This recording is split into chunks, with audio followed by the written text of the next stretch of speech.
Okay, we are live. Good afternoon. This is a hearing of Chatham Conservation Commission being held on January 4th, 2023, in accordance with the Massachusetts Wetlands Protection Act and the Town of Chatham Wetlands Protection Bylaw and Regulations. My name is Bob Rawls, and I serve as the chair. Today's hearing is being broadcast live on Channel 18 and is being recorded for the on-demand archives available on the town's website. It is being conducted in person, by phone, and by video conference. The agenda, instructions on how to attend, and copies of documents for review are posted on the town's website. To all participants, whether attending by phone or online, please remain muted unless you've been recognized by the chair. When recognized, please identify yourself for the record. If you're attending by phone, you can mute and unmute by using *6. If you are online and you are not a commissioner, please keep your camera turned off unless you have been recognized. Indicate that you wish to speak by using the raise hand feature. So that we have a record of a quorum, I'll now ask each commissioner to indicate their presence. Vice Chair Bob Delvecchio. Present. Janet Williams. Present. Karen Latin. Present. Mary Sullivan. Present. Elise Gordon. Present. Cheryl Meservey. Present. And I am here, so we do have a quorum. Nikki Smith, Chatham's Conservation Agent, will now lead us through the agenda. All right, the first item is a request for determination of applicability for 25 Linnell Lane, Gail McAdams, map 16J, parcel R1, plant approximately 300 square feet of American beach grass.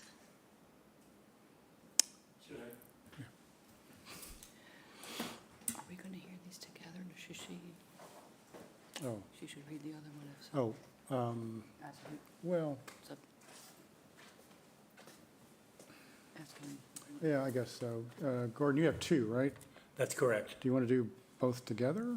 Or Yes, you do? that would be Okay, helpful for right. all of us, I think. So Nikki, would you like to read in the other one as well? Sure. It's 96 Old Wharf Road, Gregory Johnson, map 16I, parcel 2 TS1, plant approximately 700 square feet of American beach grass. Mr. Chair, should I speak? Sure, absolutely. Good afternoon. My name's Gordon Peabody. I work with Safe Harbor Environmental, a small interdisciplinary consulting group on Duck Creek Marsh in Wellfleet. We study and utilize natural systems for greater resiliency and sustainability when we try and solve problems. To that effect, we're asking to get permission to plant some minimal beach grass for Gail McAdams and also for Dr. Johnson, Linnell Lane and Old Wharf Road. And I'm here now to address any commission questions. Okay, thanks. Yeah, I feel like I haven't done this in a while. How does this work? So I'll just open this up for questions from anyone on either one. Starting down here. You know, the area is exposed. We looked a couple of years ago. The area is exposed. A couple of years ago, we looked at the fences. I see the grass is located to the side of the sand fences. It sounds like a logical process to try to maintain the integrity of what's built up there. Oddly enough, I used to rent 96 Old Wharf back in the day, about 30 years ago, and there was no beach there at that time. That's right. It was a very different environment, so I think if That's that's right. what the environment wants to do, it's good to anchor it perhaps with some grass. Okay. Nothing from you? I do, Karen? I do. You do, oh, okay, go ahead. I also think, any natural system you can develop to address the issues is good. But I noticed that in both of these locations, there is existing beach grass that was planted Did your company, do you know how, the background of that? Do we? I- And I I can't for the believe life there of me was- remember how right. we, My memory is not infinite, but I do know that we got permission several years ago with a previous agent to plant for Dr. Johnson. okay, so that's at 96 Old Wharf. That's correct. Okay, and that was done through an RDA, is process the same as this one? Yes, yes, it was a different agent at the time. Yeah, okay, so that would have been roughly 2018, 19, around there? 20. Yeah, I'm not good at guessing. That's okay, I'm just trying to see what, so that grass has been there for those number of years. So are you seeking now to add to it, to expand that area? Well, I'm looking at it like we want to support that area, and nature has to decide what's going to happen there. We've been working with one of our growers to plant beach grass a little deeper than it's normally planted. Beach grass, of course, can grow through a foot of sand, but planting it deeper adds to the resiliency of the overall system. And we just want to be able to continue allowing that area to build up a natural system where there's grass. The grass will create turbulence. It'll reduce the velocity of the wind transporting sand. Sand will drop out. And that's kind of a mini barrier dune on a mini barrier beach. And we would just like to support the growth that's there. In these two locations, though, some of the grass appears to have not survived or has been recently removed by the wave action. So I Right. wonder, just have you considered doing what was done on the adjacent properties and installing a snow fence, which is actually doing the right job of creating a dune, and then they planted the grass behind it, and that seems to be holding. Right. I'm not if I may be direct, I'm not a firm believer in structure. We've developed a system called biomimicry where we use small cedar shims placed randomly in and around the grass, which amplifies the turbulence, amplifies the sand collection. We've been successful using them on a beach in the Ocean Beach in Truro to restore a 10-foot height for a dune. Chatham's a little tricky. You don't want to shoot from the hip. You'll shoot yourself in the foot, guaranteed. This area gets a lot of exposure. I would be more than willing, with the support of the commission, to include some limited biomimicry in these areas, which I think would be of great assistance to our overall goals. But one reason I came here in person is because I believe in the commission process, and I want to protect my relationship with the commission. And I would be looking for some limited guidance. I know you're not allowed to provide too much, but limited guidance from the commission regarding the use of biomimicry. No, I don't think any of us are. Well, maybe you could define more completely what you consider biomimicry so that we could, We, about 10 years ago, we started using cedar shims. No one knew what they were anymore because the builders aren't using them. And they're just the rat-tat ends of shingles that are bundled up in the Canadian sawmill, and they're sent down as shims, and real builders, older builders like myself, used to put them together to create a true plumb or flush surface for rough openings for doors and windows. They're not being used. No one knows what they are, and they're practically giving them away now. So we've been purchasing almost all of them in New England and using them for restoration projects where they work very well. As the sand builds up, you can just lift the shims up. I know a Boy Scout down in New Jersey made a half-mile dune with his church group down there out of it. So the shims work well, but one of the things we want to be careful of in Chatham is also we have potential nesting areas for plovers. So we don't want to leave these up in the summer. And in fact, they could be an attractive nuisance for bonfires. So I consider biomimicry to be limited, seasonally limited, we just really want storm winds. And that storm wind provides free energy for us to collect sand. I can sit in my office and drink coffee and people think I'm a hero, but I haven't moved a shovel full of sand. The biomimicry system interacting with the wind has collected the sand.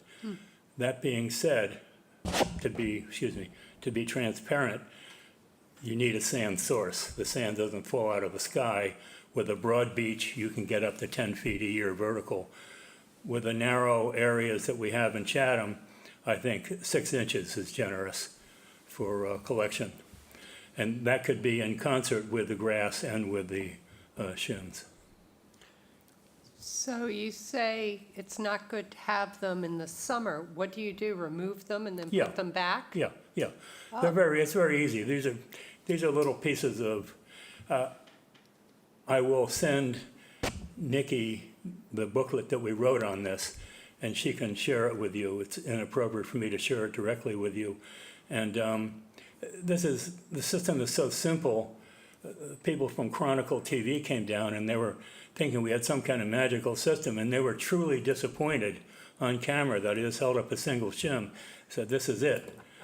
Because we're going to these huge engineering structural things not to create a pejorative atmosphere about fencing. Fencing has a role, it can play a part. Snow fencing also can create an unintentional kill zone for small mammals, rabbits and whatnot, with coyotes and foxes, but there seems to be, and then I'm going to close it, there seems to be, this is only my opinion, a drive towards more complicated, more engineering-weighted solutions. And I'm not saying those are not valid, or not equally valid, but I'm just saying this is a system that we developed. I made it public domain. It's in use all over the place now. And we believe in low-energy systems like this that are very, very affordable. Okay.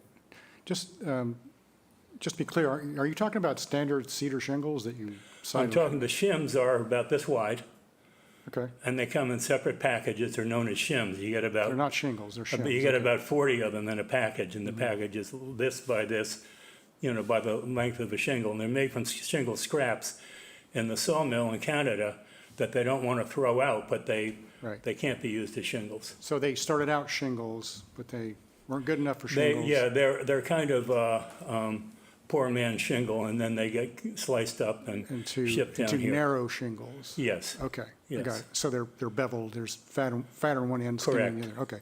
So whenever you use them, how do you use them, let's say for a clump of grass? You surround it Well, with these that's a good shims? question. We never plant right in the root area, and we just plant 3 cones of bare root when we plant. But the shim wants to go into the sand. You just take it with a narrow end down, you push it in, 4 inches or so, and it's there. And then as the sand collects, you can actually lift it up. Okay. So do you make a little small fence out of it, or do you surround each? No, that's random. It's got to be random, Random, like the okay. beach grass, because Okay. nature seems to enjoy randomness. Okay. And so, let's just say if there were a storm, the worst that could happen is you get some cedar shims floating around. That has happened before, and we go and collect them. Yeah. You always know where they're going.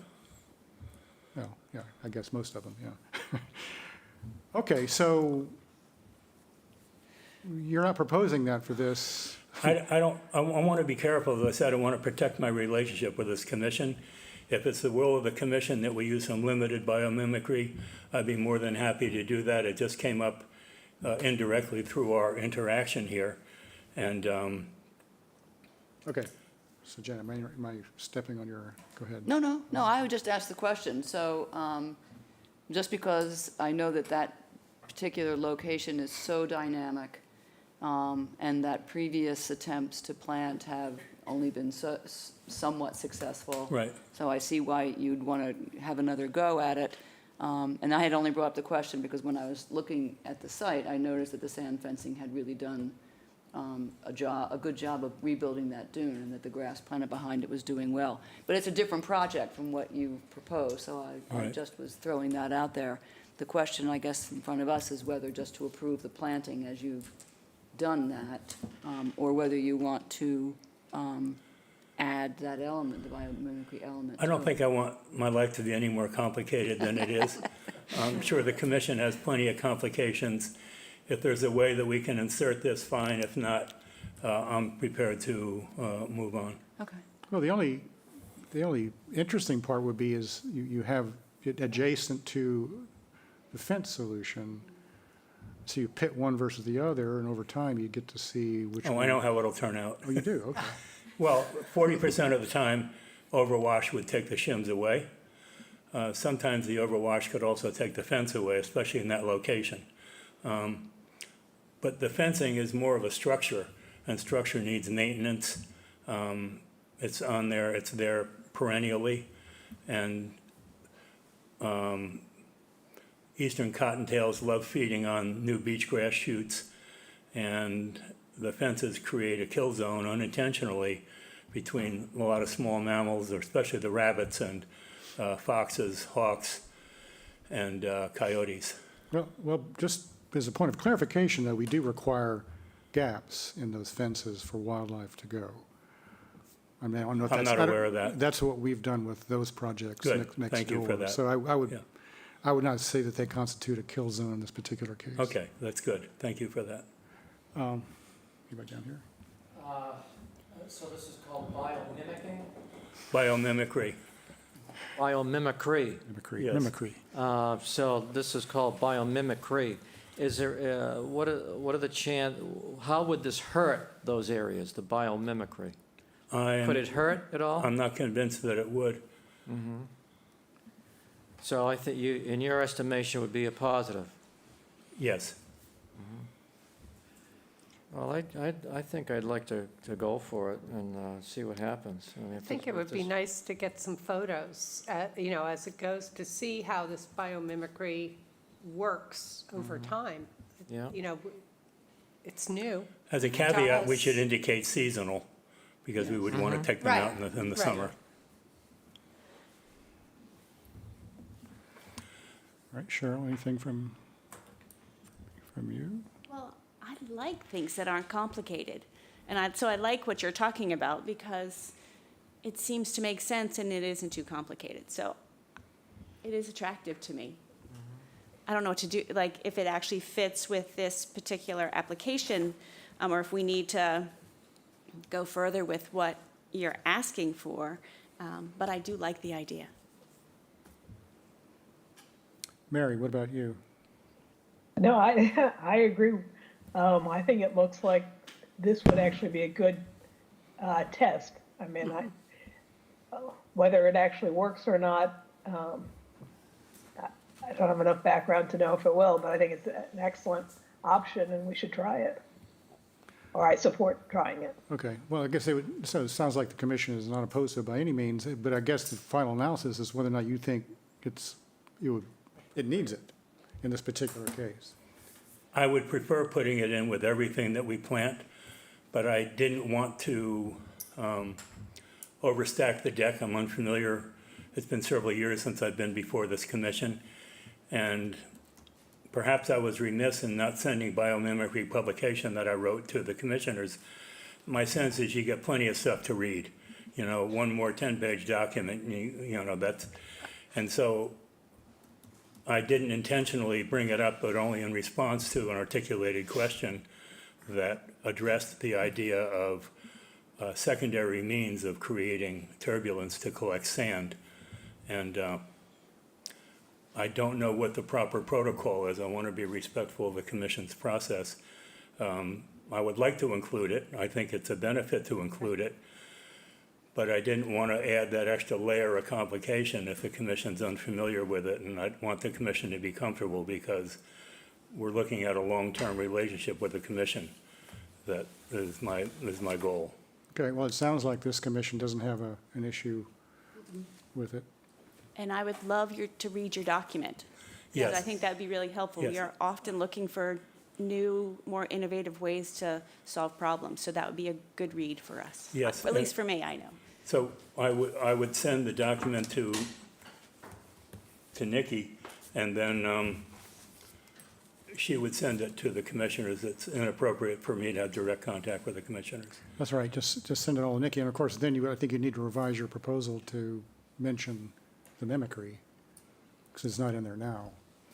What's the best way to do that, in your opinion? Just update, let's see, what did you submit? You submitted a. RDA. Oh, this is an RDA, yeah. Yeah. Just revise it, that makes it, in a way that makes it clear that you're, Limited seasonal biomimicry, yeah. okay. Any details you want to provide as to how it's going to function, and So then will I need to reappear before your commission? We may have questions. I don't know, it is an RDA. We would like so- to get the grass planted, Yeah, and the biomimicry can come later. Oh, It it doesn't all have to be synchronized. Oh.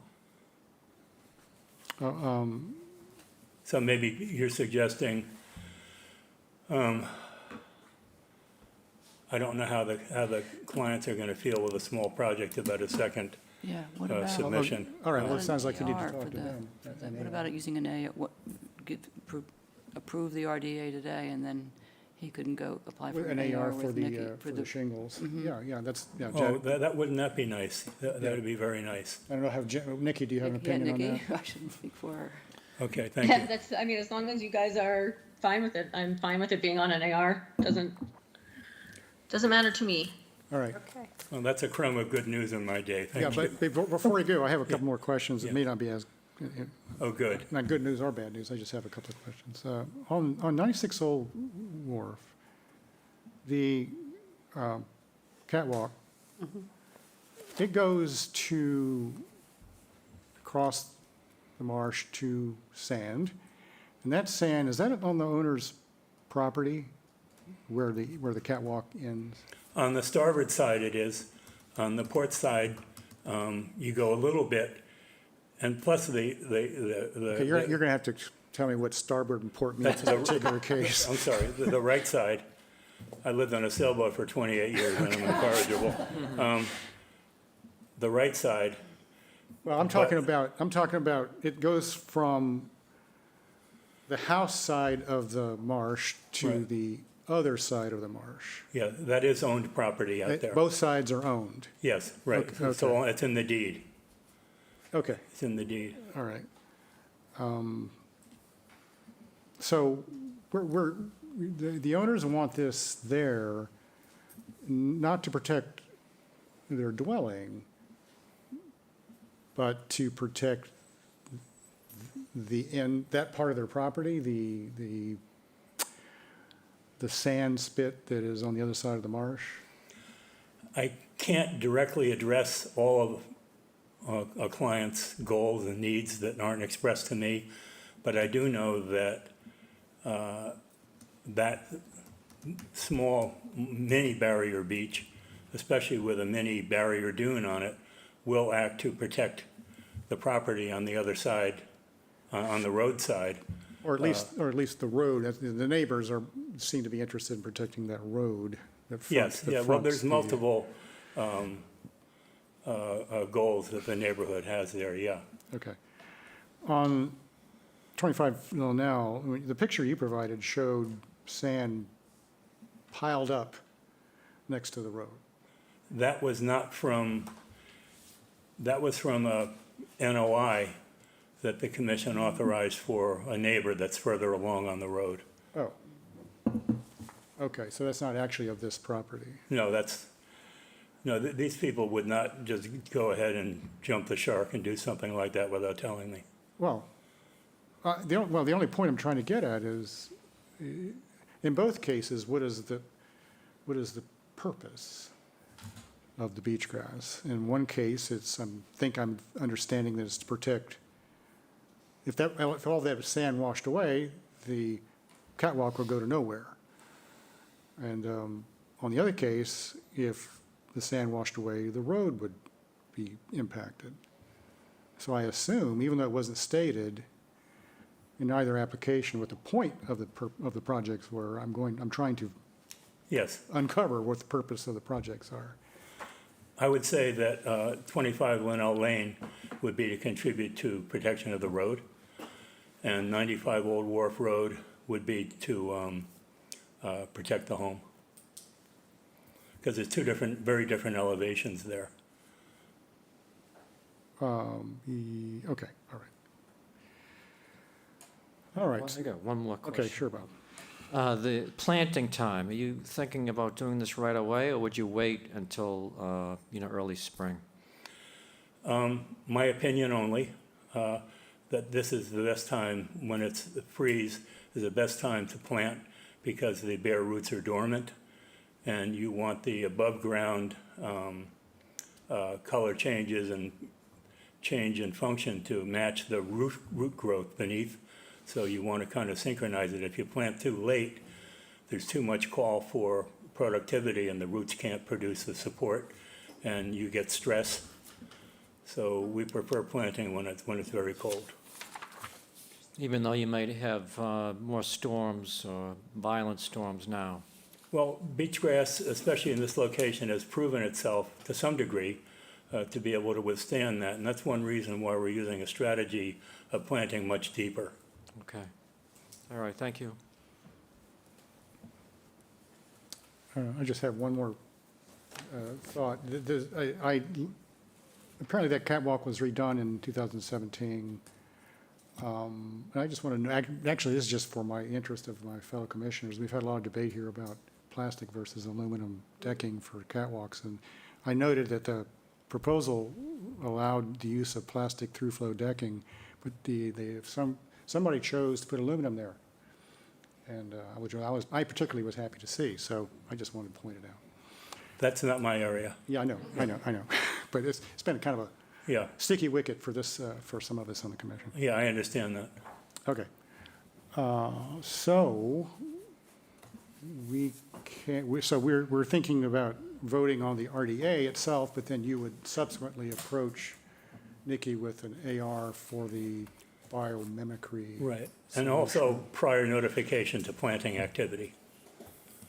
We always notify the agent for Oh, sure. for activity. Sure. Yeah, excellent. All right. So do we have conditions on this?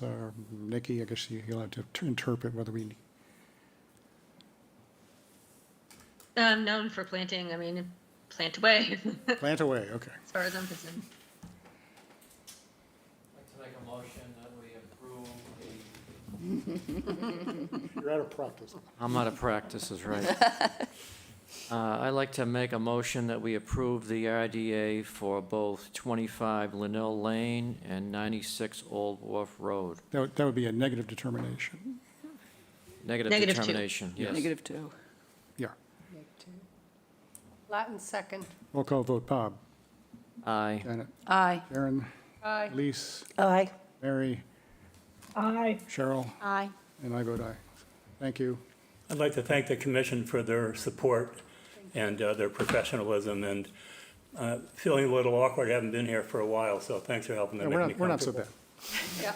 Yeah. It's been a good conversation. Yes, thank you. You did great.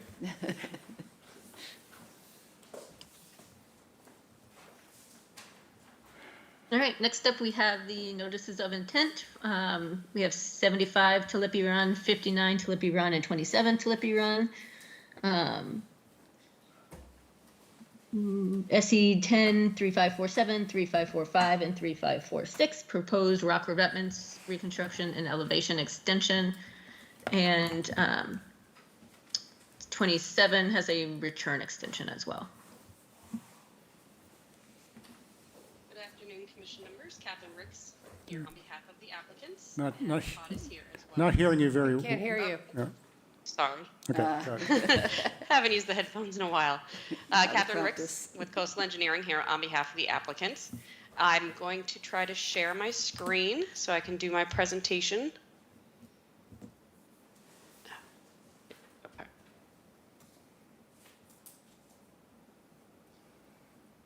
Okay, so we have the projects at 27, 59, and 75 Tulipy Run. Now, based on the comments from the commission and still trying to keep with our project goals to protect the property at 75 Tillipee Run, we most recently submitted our redesign for the property. In this redesign, we have lowered the elevation of the shoreline protection and developed a hybrid solution with the rock revetment and a new ArmorFlex type of system.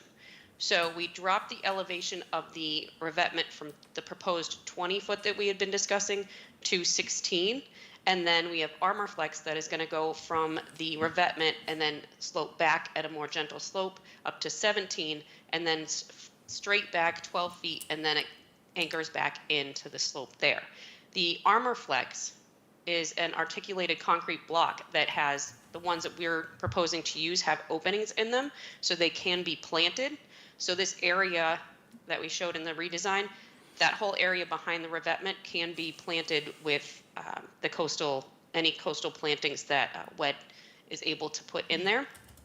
So it won't be just a hard structure in that area, but it will be able to take the overwash from the storms. And this is one of the examples of where ArmorFlex is used on the slope, and it's vegetated so you can see all the green after they put it in.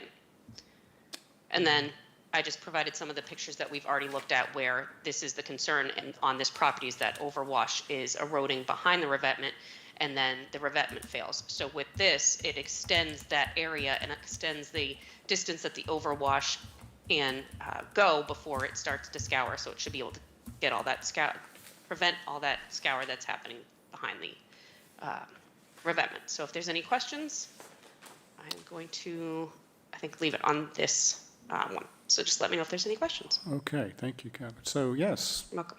I'm happy, speaking for myself, I don't know what others voice their opinion, I'm happy with this change in approach. Lowering the height of the revetment, adding a semi-soft solution, I guess, at least a plantable solution to some degree above it. I think from an ecological perspective, this makes, this is more attractive. But just while we're, having said that, so are we proposing this only for this of the three properties, or? So it would go on this property, and then it'll transition when we're going onto the property at 59. It'll transition onto that property and then transition over to just the revetment. So are we talking about all three properties today, or only about this one? We can discuss all three properties today, but we haven't redesigned the property in between. It would be a transition from this to the proposed 20-foot revetment.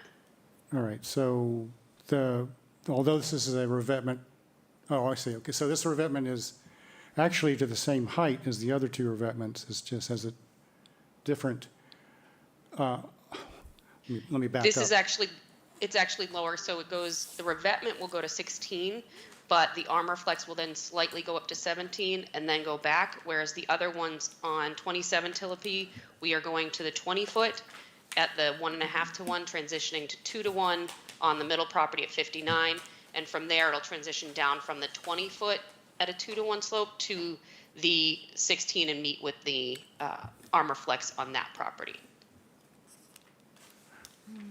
All right. And it'll be a matter of existing contours and having it go in together. Did you follow, everyone follow that? Slightly. Okay, would you like a? No, I have one question. Yeah, I have one question about that while we're on this, which is, so is this ArmorFlex not being proposed for 59?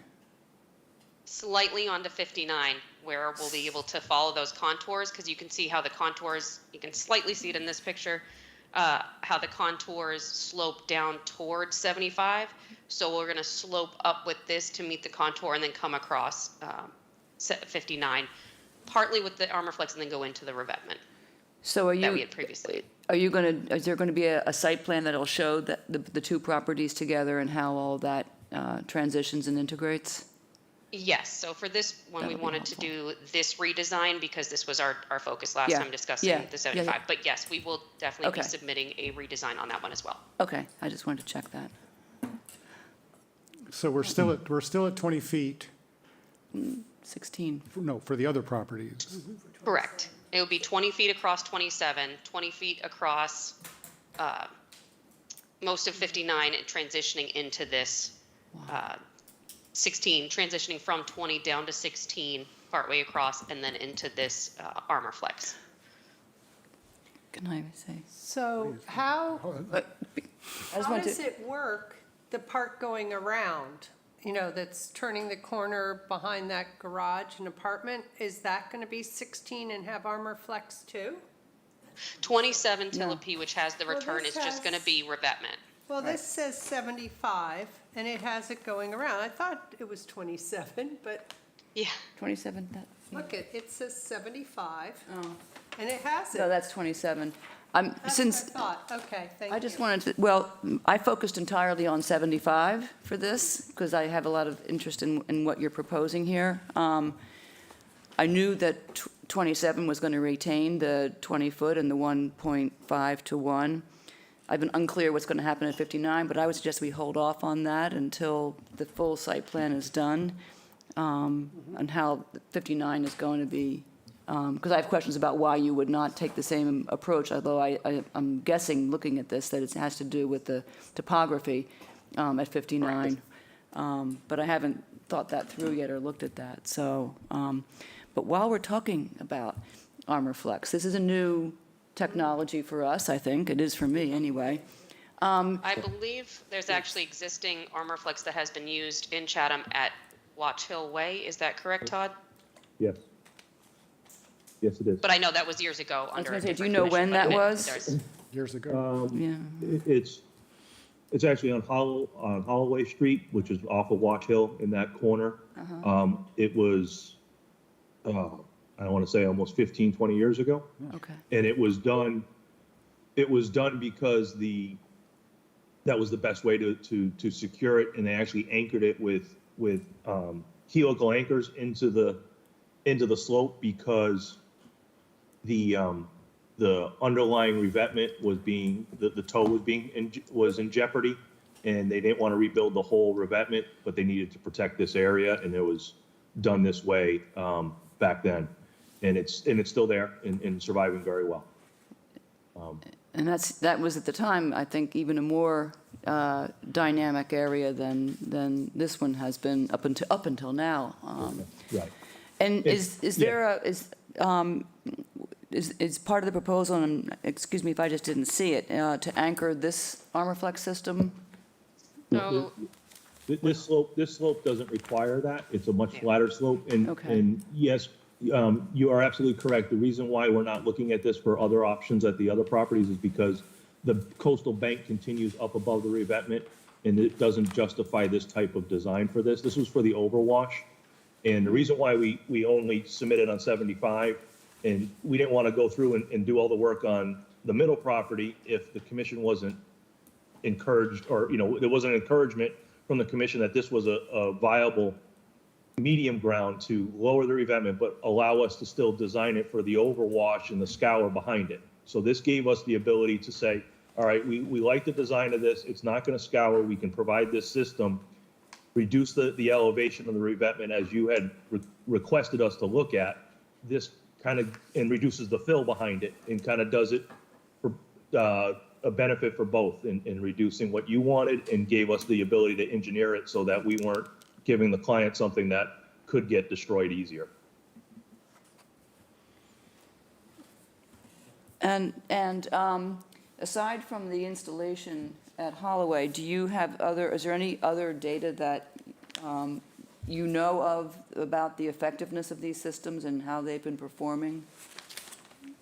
In this particular environment, we'd have to do some more research to get that for you, but, this has been an engineered system that's used significantly on other applications that deal with actually scour from even channel flow, river channel flow, and other banks like that. So we're confident in the ability for this to deal with the flow, the overwash flow that we've calculated, the rate of flow and the scour that would occur.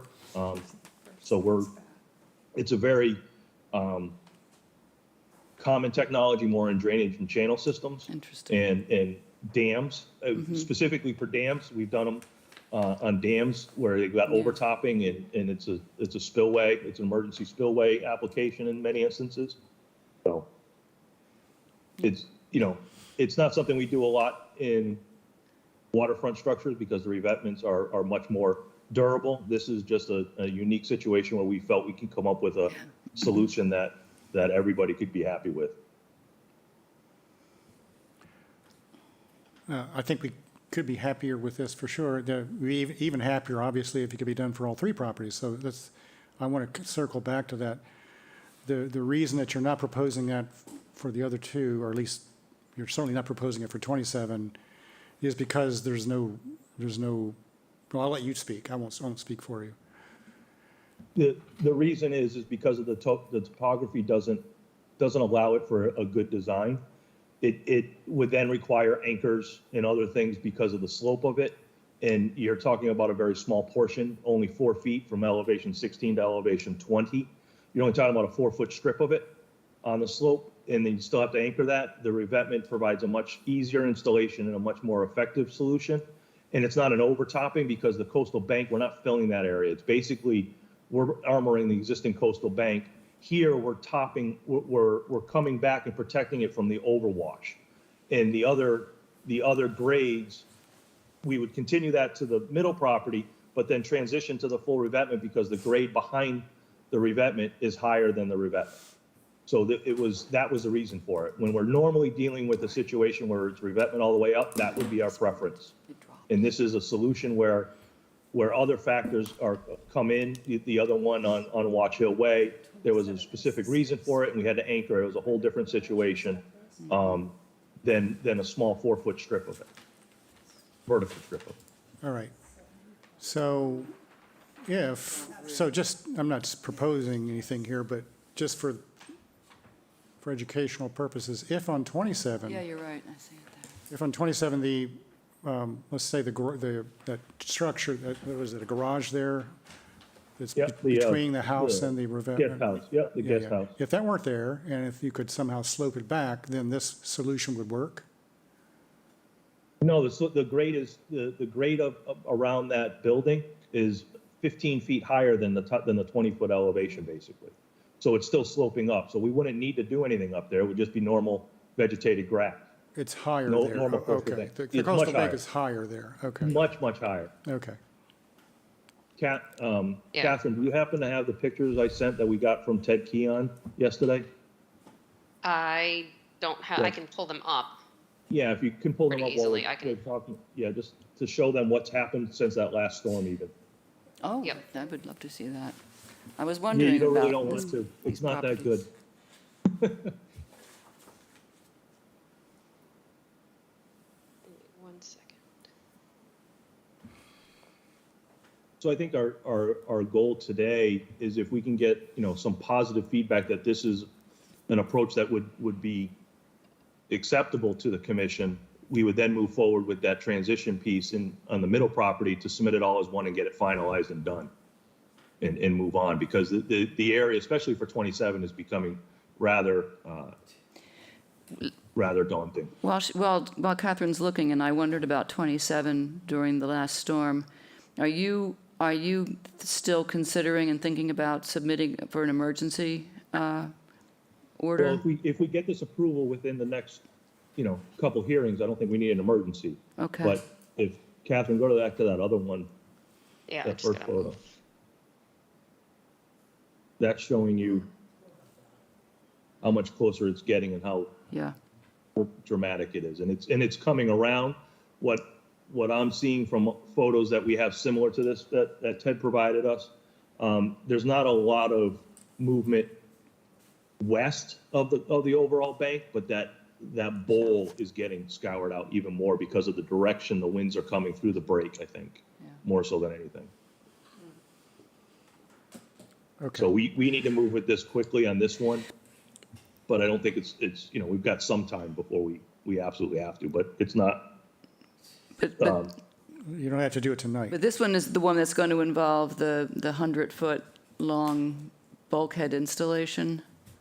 That's what our proposal is, yes. Okay, And so that's going to be okay. Yeah, that's not a, it's a, that portion is a $750,000 project, Yep, just to save that house, so. yep. Okay, Bob. I have a question on the, what is it, Armorflex? Is that the product? Yes, You can plant into that, you say, and do you fill the holes with some kind of planting medium first? yes, And what is that medium, sand? just sand. Sand? Normal, what you would have in a coastal bank so that you can plant in coastal grasses, and WED is gonna also be looking at shrubby material if they can get it planted in that area. And That the was root, one of the things that, and if it's a shrub, the roots will actually flourish in those blocks? they're open to the bottom, so they'll dig them down, they'll put them through the block into the medium below. Okay. Okay, and so there's nothing, there's no plastic or anything underneath the block itself? There's a filter fabric, but that would be used to deal with, they would have to, there's a filter fabric and a base layer that we would work with WED on establishing how that gets built. Okay, so you could actually puncture the fabric before you plant? Is that the story? Potentially, yes. But again, that's a median that if we can put some material in there that WED needs to plant with, we will.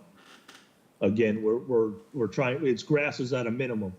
The shrubby brush is another question that we're still working on. Again, not wanting to go down a path that wasn't going to be acceptable to the commission. We didn't want to spin our wheels. Okay, But at a minimum, grasses will grow. yeah. Okay, well, it's a medium way of approaching it, versus the totally hard solution of the rock revetment. So I'd be in favor of something like this versus, rock all the way to the top. Thanks, Bob. Cheryl? I would like to say that I really appreciate that you went back and looked for a new idea when you were pretty committed to the system that you have, but that I just really respect that you put so much into this project that, and it's a new idea, and I just wanted to say that. And it sounds like the reason, you can't do this in front of 27 because you don't have enough room to do the Armor Flex system, because it looks like it Yeah, needs a it's- long run at the top. And so, Well, so you're going to transition through that. Yeah, it's also a different problem here, right? The wave run up on the coastal bank on 27 still had coastal bank behind or above the revetment. So it was, by bringing the revetment up, we take care of that scarping and overwash. Because we were lower here in elevation, we were bringing up the revetment to match 27 because of the coastal bank, so we were filling. That, by reducing it down to elevation 16, we have a significant amount of water storm flowing over the top of the revetment, which causes a scour behind the revetment. This allows it almost as a wash apron to provide a way for more energy to dissipate, but allow it to wash over and not be a vertical structure, not 100% vertical, but a sloped structure. And it just protects the coastal bank behind the revetment or under the revetment from being washed out. So it's basically a scour protection, a scour apron, if you'll call it, more than anything. Yeah. And the other properties just don't have that, for the most part, don't have it across. The middle one has it for a portion because they're getting down to 75. But 27 is all vertical, is all coastal bank, Gotcha. well above the revetment.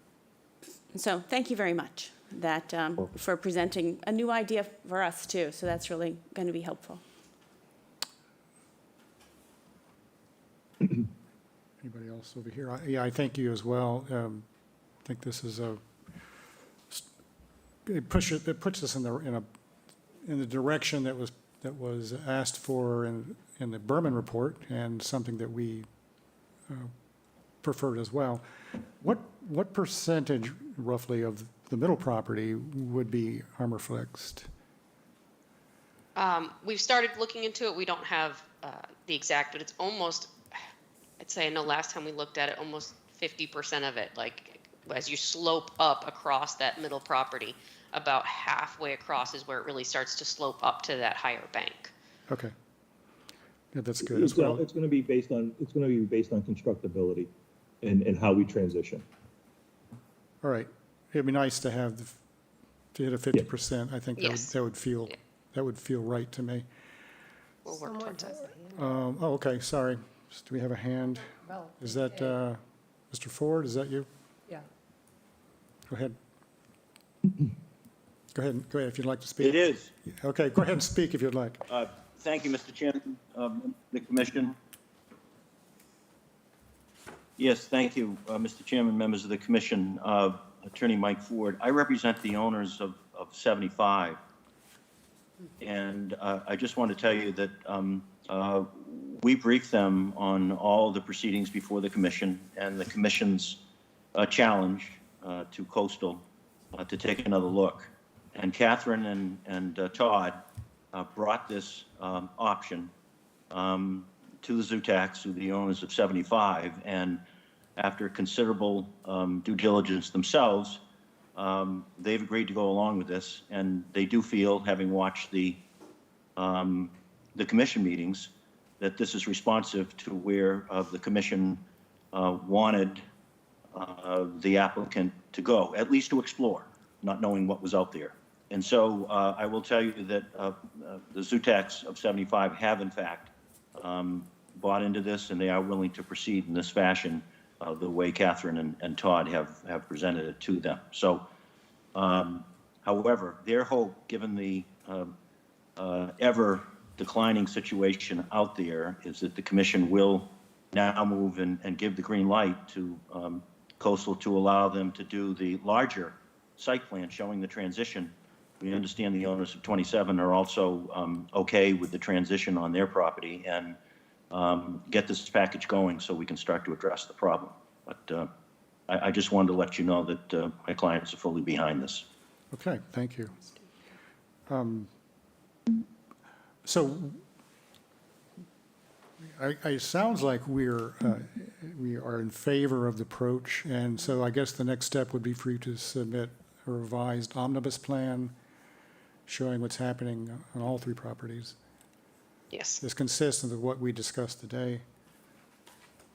And it sounds like, I don't think we need to vote on that.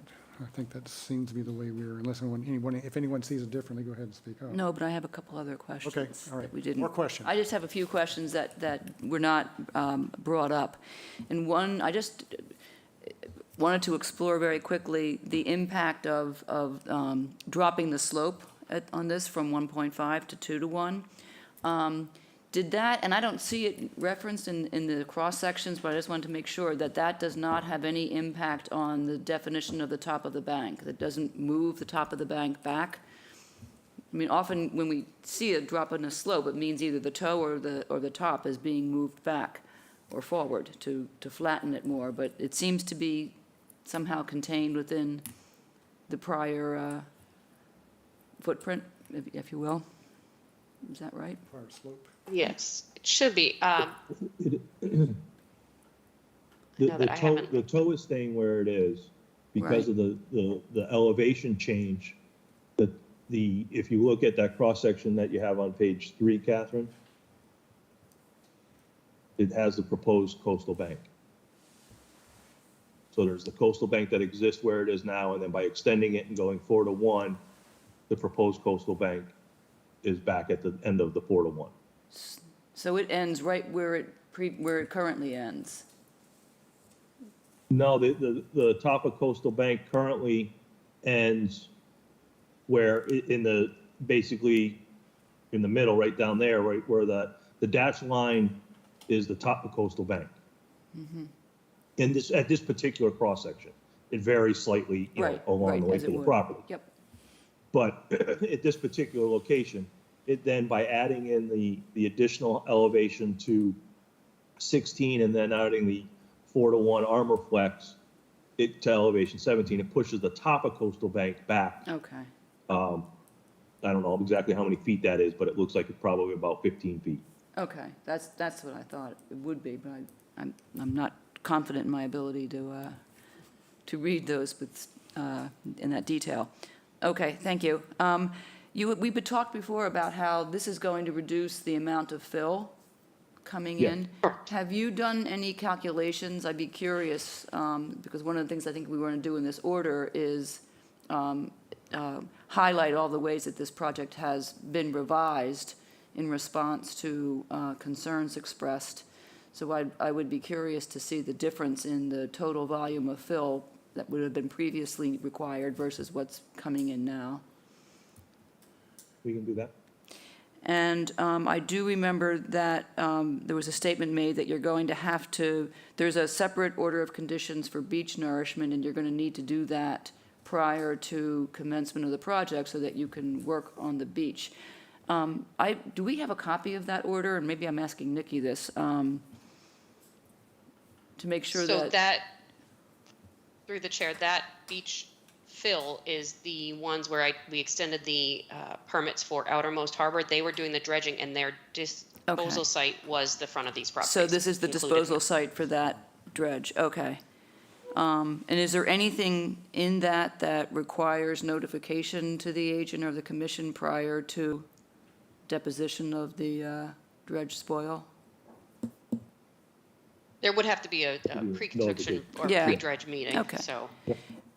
We may just want to reference that in this order so that it connects to the other one to make sure. And that's it. Thank you. And at the bottom. Just have one quick question. When you submit the new site plan, could you add a planting plan as well? And how are you proposing to plant that area into the Yes. Amaflex? We've been working with WED. They know this is the redesign, and we were just going to have them move forward with their complete redesign on the restoration plans once we had the go-ahead on this part of the project. But Wilkinson will be submitting the redesign of their restoration plans for 59 and for 75 Tillipy, and then Crawford Land Management is going to be submitting their plan for the restoration on 27 Tillipy. Okay, thank you. You're welcome. And while you're making notes on things, could you also add a blurb in there as to why the ArmorFlex solution is appropriate for this site and not, and half of the next site and not for the third site? Just for documentation of the rationale. Okay, we can.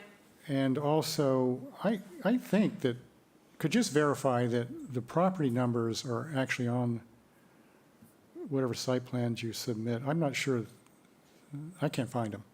So maybe make them Okay. bigger. I can't find them. So Okay. just Yeah. just for the record, to make sure that they're clear.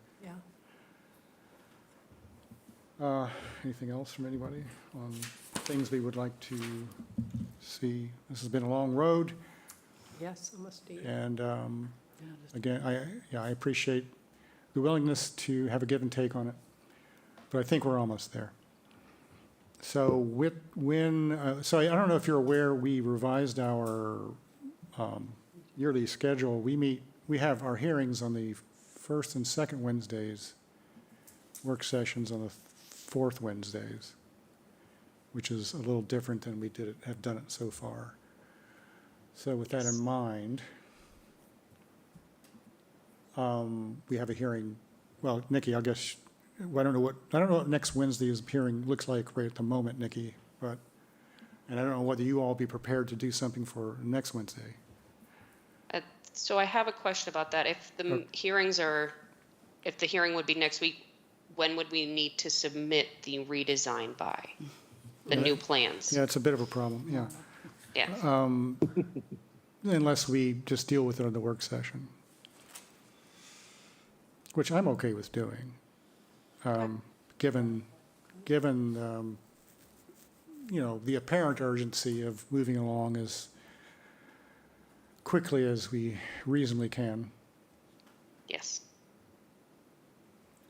You mean deal with the voting and reviewing the revised plans and everything at the work session? Yeah, it sounds like, A lot of Well, orders. even if we do that, it still means that their order gets scheduled for the February work session, right? Yeah, So doesn't buy them anything. it doesn't change, yeah, they'd be better off going to a hearing on that's true, we're not February gonna be able to, 1st. yeah, we have to see it first, yeah. Right. That's true. Because there may be questions. There's likely to be.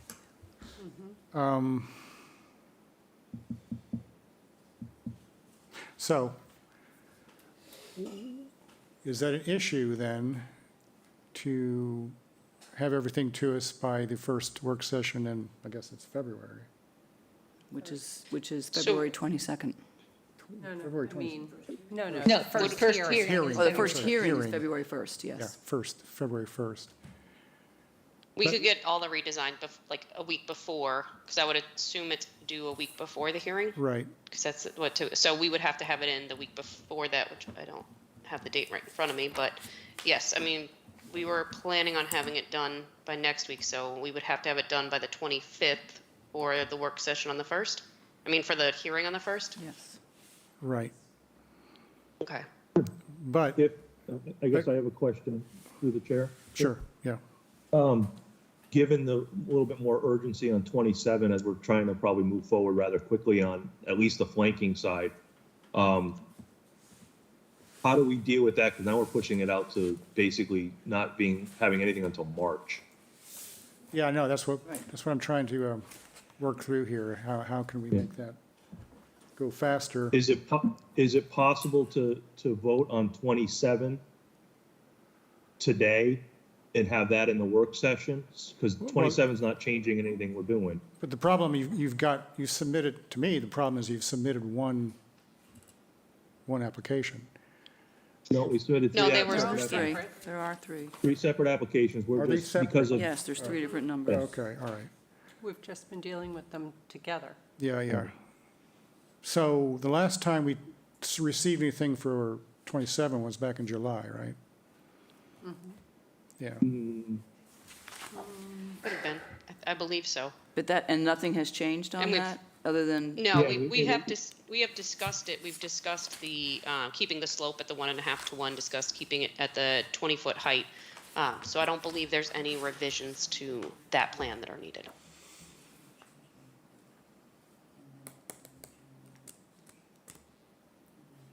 yeah, we could do that.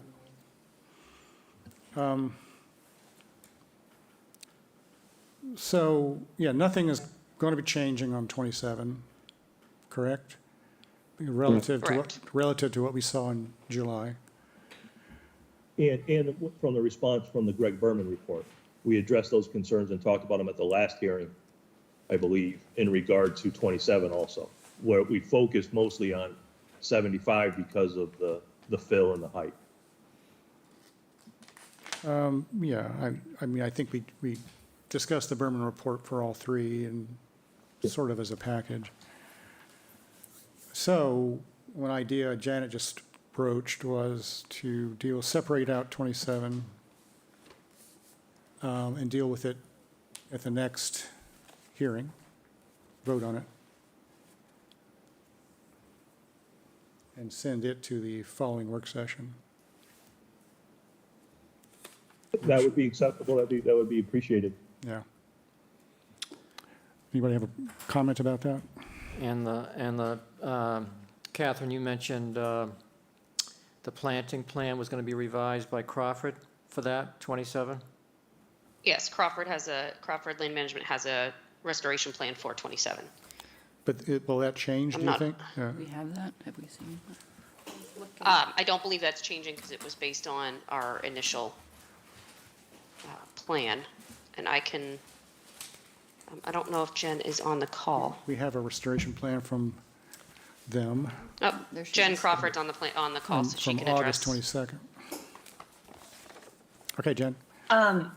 For the record, Jen Crawford. Yeah, I think, Kat, I think there were some revisions that we made, but I don't think that they were resubmitted to the commission because we were waiting for Greg Berman's report and everything else. So we do have our plan prepared and updated, and we can submit that whenever. Okay. We have one for 8/22/22, Yeah, there were revisions after that after one. that, okay. Yep, but they weren't submitted to you because things were still in flux with the design of the revetment across all three properties. But, yeah, okay, but we are hearing that the revetment will be the same. You still think there will be changes? There are going to be, there need to be changes to the planning plan as a result of the changes in revetments on the other two properties? I believe that our plan did change slightly in terms of the overall areas because we are involved with some other proposed improvements further back in the buffer zones around the house that have not been submitted for your review yet. Oh, I see. So we've been updating our plans accordingly, but it's generally the same plan, but I think it's slightly different All right, so you're in position in to terms of the submit, exact line work. you're in position to submit that plan in time for next week's, I guess that would be Correct. submitted today, or when is it? Well, Sorry, I today? can email you a copy before your hearing is over. Okay. good. Good. All right, so it looks like maybe we have a path forward on 27, and we have a plan for the other two? Correct. Yep. Okay. So we can, I guess that would be continuing 27 Tillapi to next week's hearing, and then continuing 75 and 59 to February 1st, That's it. Right. if that sounds correct. Yep. Bob is making notes here before he makes a motion. Hope I get it right this time. Okay, we'll take a shot at it. I'll make a motion that we continue 75 Tillapi Run to February 1st, 2023. Lat, second. Roll call vote, Janet. Aye. Karen. Aye. Elise. Aye. Mary. Aye. Cheryl. Aye. Bob. Did I say? Aye. Yeah, and I say aye as well. All right. Thank you. So thank you. Looks like we're, Wait. Wait. You have to vote on we the have other. another. Yep. oh, the other one, that's right. That's right, that's right. That's right. I'd like to make a motion that we continue 59 Tillapi Run to February 1st, 2023. Latin second. Roll call vote, Janet. Aye. Karen. Aye. Elise. Aye. Mary. Aye. Cheryl. Aye. Bob. Aye. And I vote aye. I'd like to make a motion that we continue 27 Tillapi Run to January 11th, 2023. Latin second. Roll call vote, Janet. Aye. Karen. Aye. Elise. Aye. Mary. Aye. Cheryl. Aye. And Bob. Aye. And I vote aye. Right now, we can say Thank you very much. we got there. Yes, thank you. Yeah. And let's hope it all goes the way we hope it goes. Yes. We appreciate it. Thank you. Thank you. All right. All right, next up, we have 25 Patriot Place, George and Jean Kaiser, map 7E, parcel 42, KN17, SE103600, construction of a retaining wall with associated native plantings and the installation of a dry well. And I believe, Cameron, you were going to share your screen for the presentation?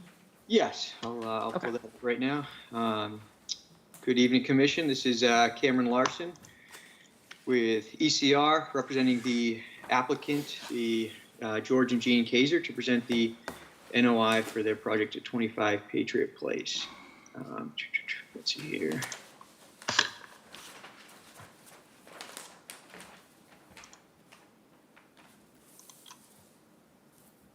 I'm opening up the sharing tray. I guess I'm having an issue here sharing,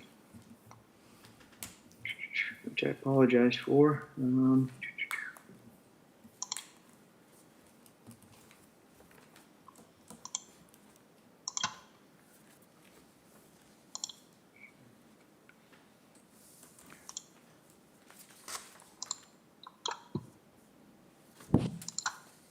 If you're having permanent problems, I think Nikki could also show it if that's, Yeah, I apologize. I'm not super familiar with the Microsoft Teams, but it appears nothing showing up in my share tray. okay. Nikki, are you in a position to share it? Yeah, I can share what was provided. I don't Yeah. know if he had something else planned, but. Yeah, if you, Nick, if you wouldn't mind just bringing up the site plan that was included with the application, that would be helpful. We can begin there. Sure.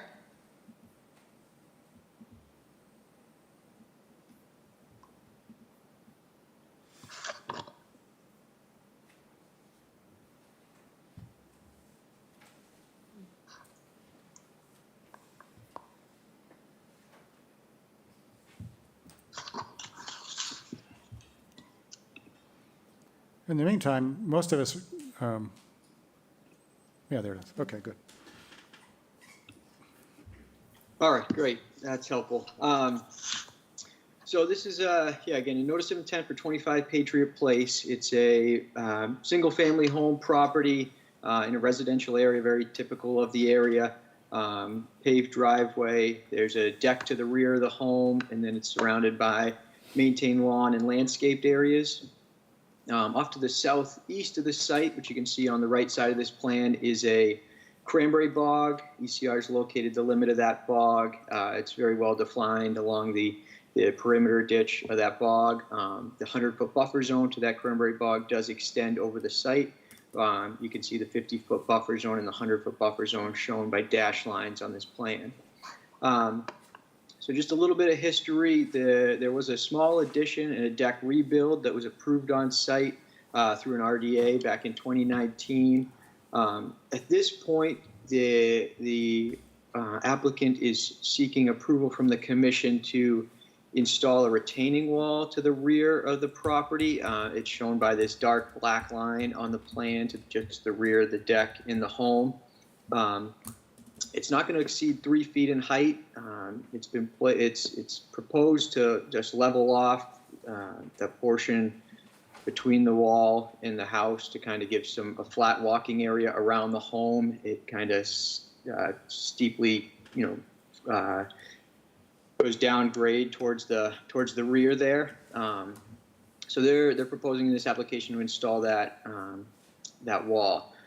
We've submitted the NOI because it is within the buffer zone. We've also are asking the commission relief for the work within the 50-foot buffer because a small portion of this wall is located within that buffer zone. It's all located within previously disturbed areas of the site, and approximately 25 feet of that retaining wall is within the 50-foot buffer. As mitigation for this project, we did include a proposed drive well off the east side of the home to handle runoff from that new addition area. There'll be a gutter system that'll flow stormwater from the roof to that drywall. They're also proposing to stabilize the area between the wall and the home with some native plantings.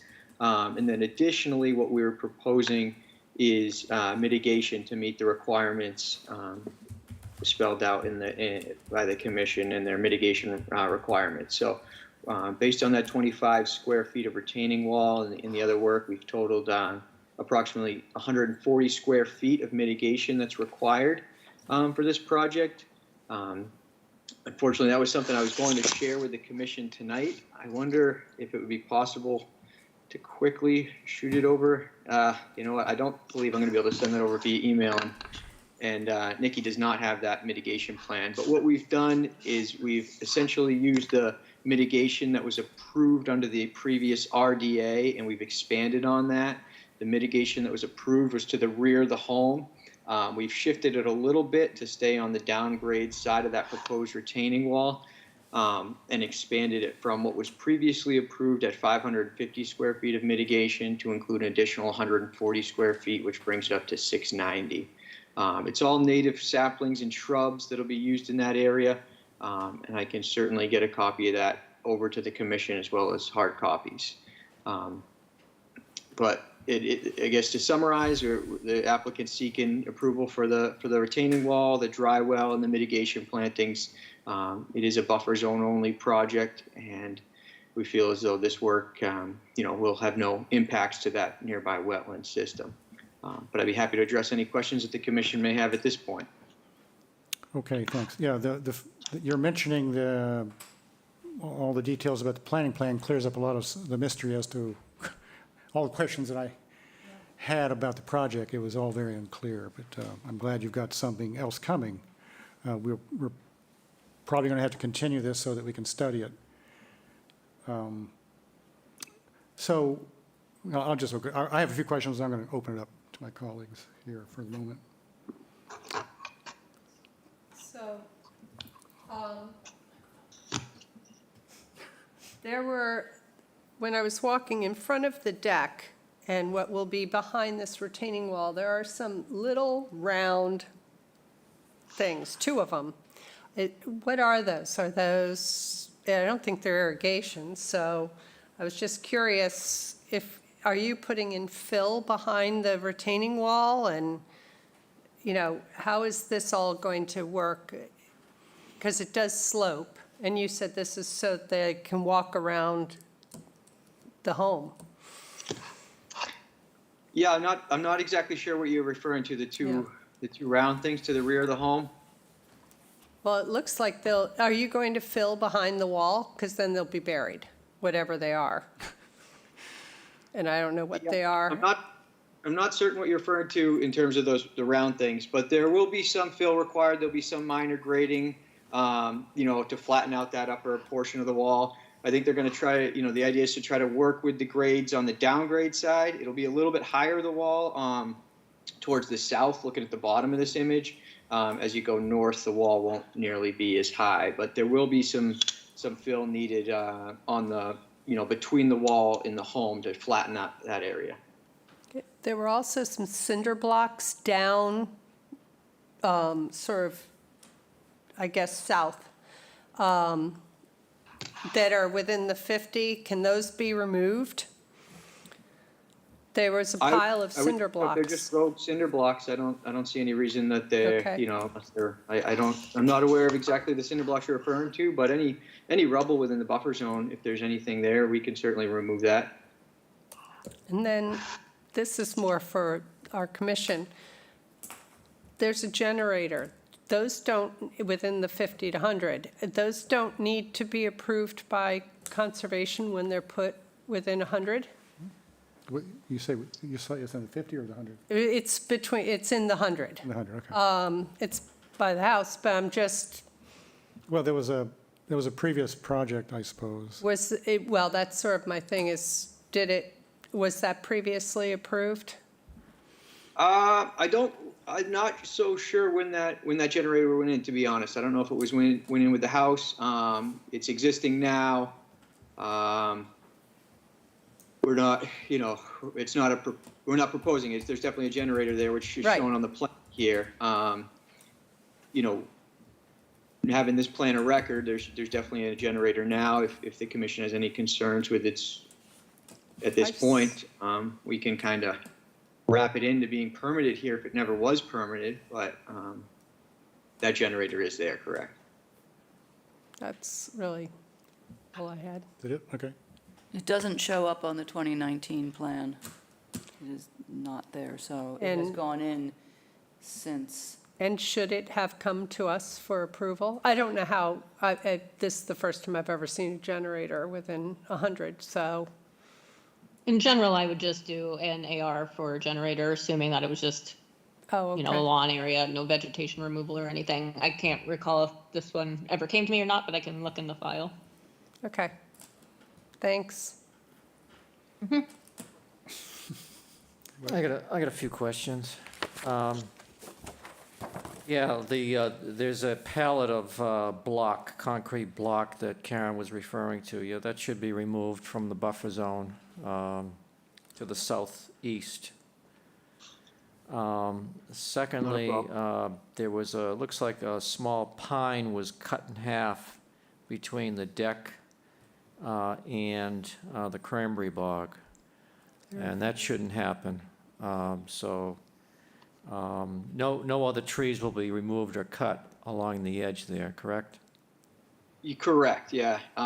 Some of that tree removal work was permitted in that RDA. This was one of the properties that was actually hit by that tornado back in 2019. Right, So, right. so there was significant, damage and work done, but there's no additional trees being removed as part of this application.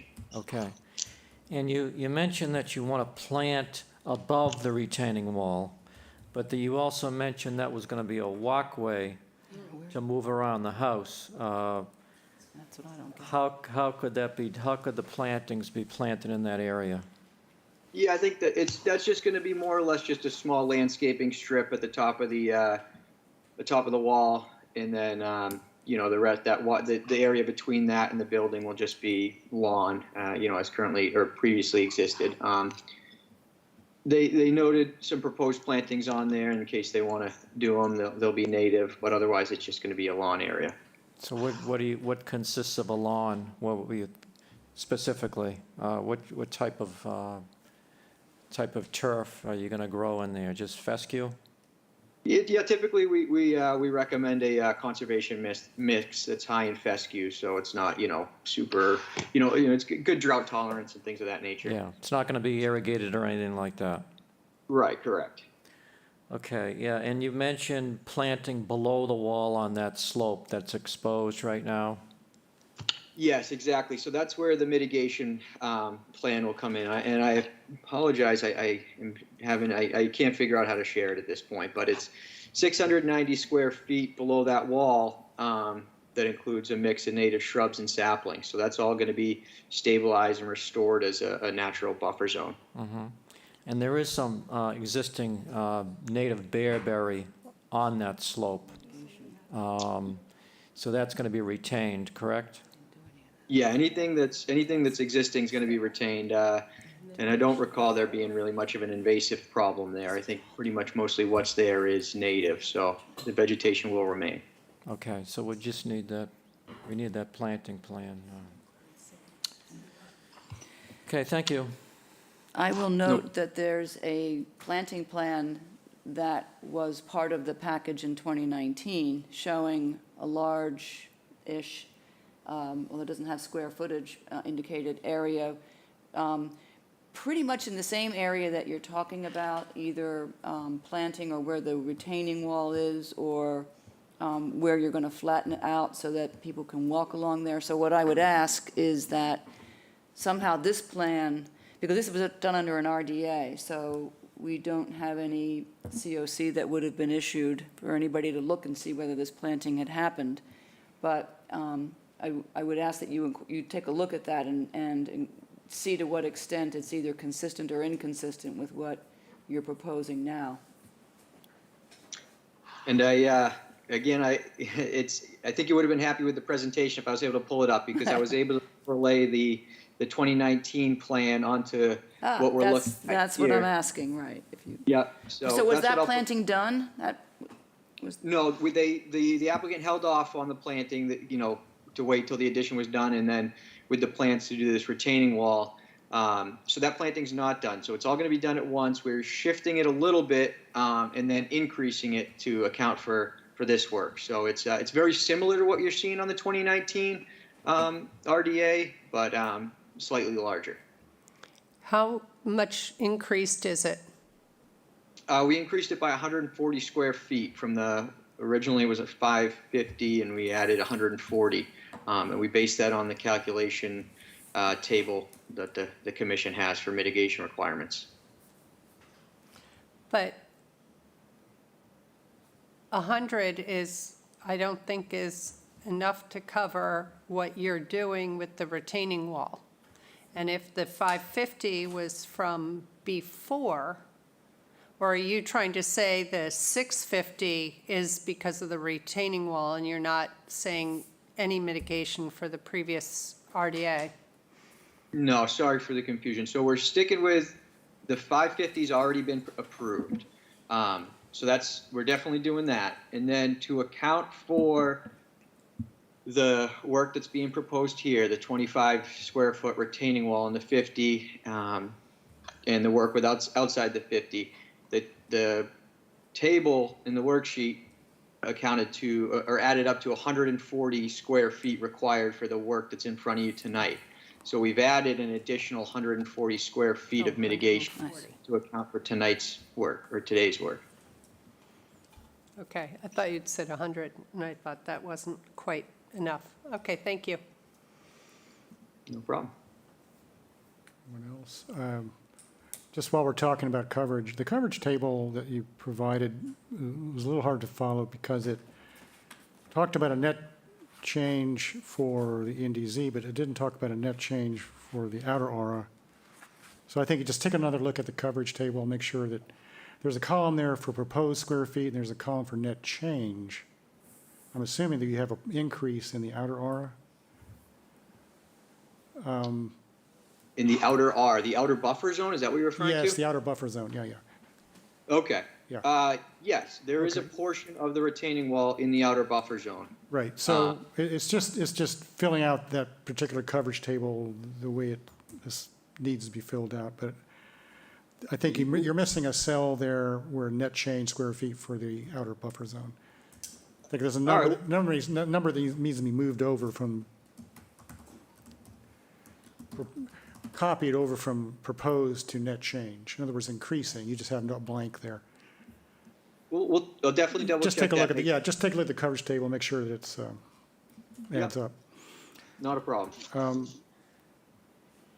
I mean, the existing, there is existing hardscape, et cetera, and structures within the outer aura, maybe, at least according to your site plan. And it needs to be, I mean, the whole house practically is in the outer aura, so it needs to be actually truly filled out. Oh, yeah, true, show the existing and show the proposed You're and show missing the net change. existing. Yeah. So- We'll update that calculation. Every no cell problem. should have a number. Every cell should have a Yes. number in the table. Yeah, not a problem. We'll update that and get that over with the mitigation plan. I think that what we were attempting to do was show the commission what, the change that's being, what's proposed here. But I understand what you're saying. We'll show the existing also. And you mentioned something about regrading.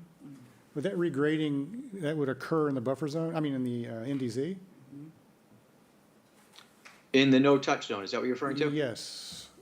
There'd be some slight grading. Looking at this plan kind of on the north end of that wall, there's going to be some slight grading associated with this retaining wall to kind of flatten things out between the house and the wall itself. So there'll be some slight minor grading to flatten that area out. Between the house, but that's being planted. Well, that's where there's fill. Can we clarify? So in the narrative, part of it was explained as the regrading is designed to allow for people to move behind the house because right now it's pretty much of a steep slope right up to the edge of the house. So if you are regrading right behind the house side of the retaining wall, that's what's going to be planted. So where does the walking area come in? So that between the house and the retaining wall there's going to be some minor grading to flatten that area out.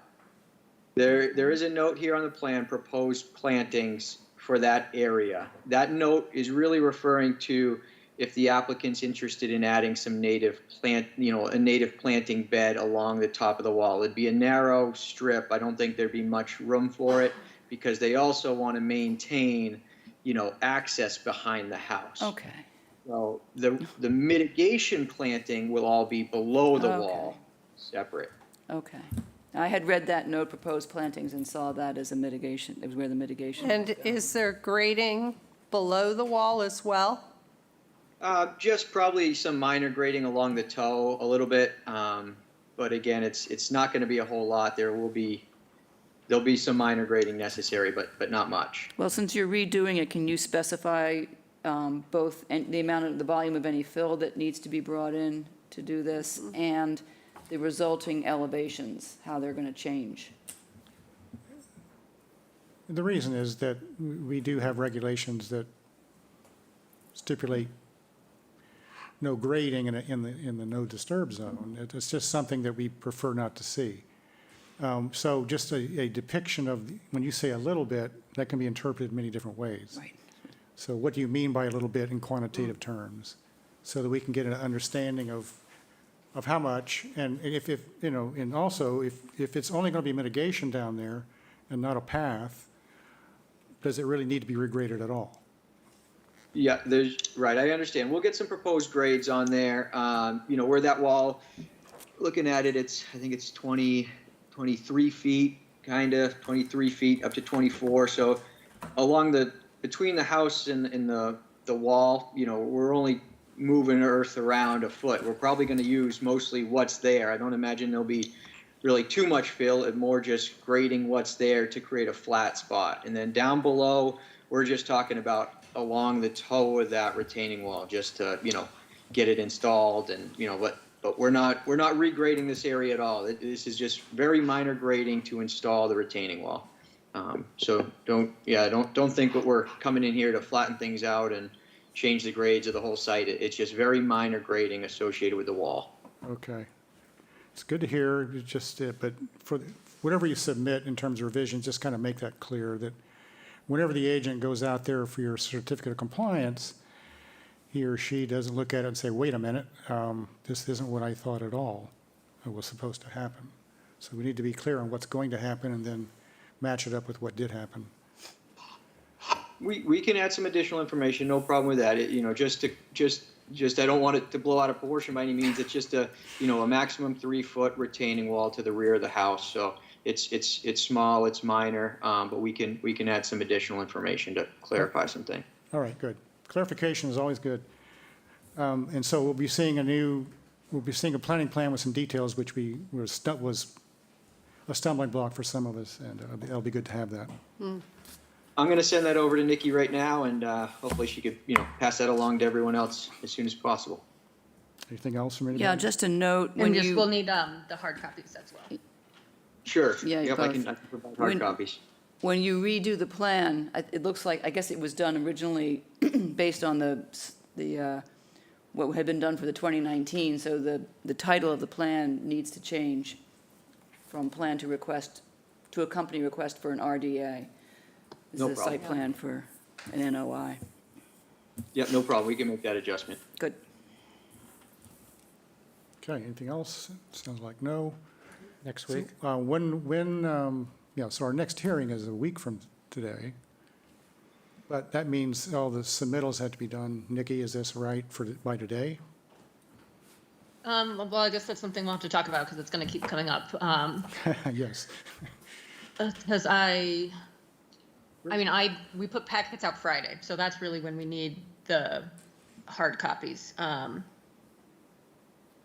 don't know how far in advance everyone looks at them. If I had them in Dropbox on Friday? tomorrow, would you look at them yet, or would you be waiting Yes. until Friday or something anyway? So Even though I get printed, I would look at the Dropbox. I normally do it starting on the weekend. Yeah. I don't do it before But that. that's if you let me know to look in the Dropbox, then I would. I don't necessarily look. We're in a weird, we're transitioning from a schedule from last year to this year, so we have an awkward moment here. My question is, would it be okay to get your stuff on Friday? Yes. Okay. Yes. Okay. So Friday. Well, I could certainly get you getting the planting plan over, like I said, right now.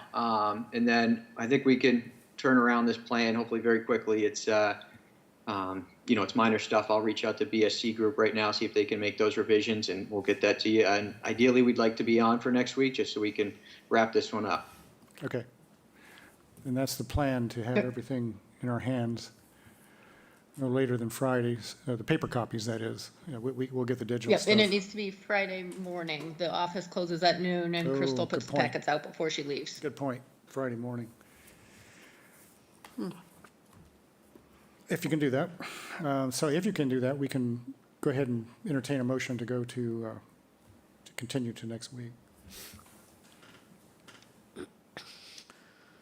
I'll make a motion that we continue 25 Patriot Place to next week's hearing, January 11th, 2023.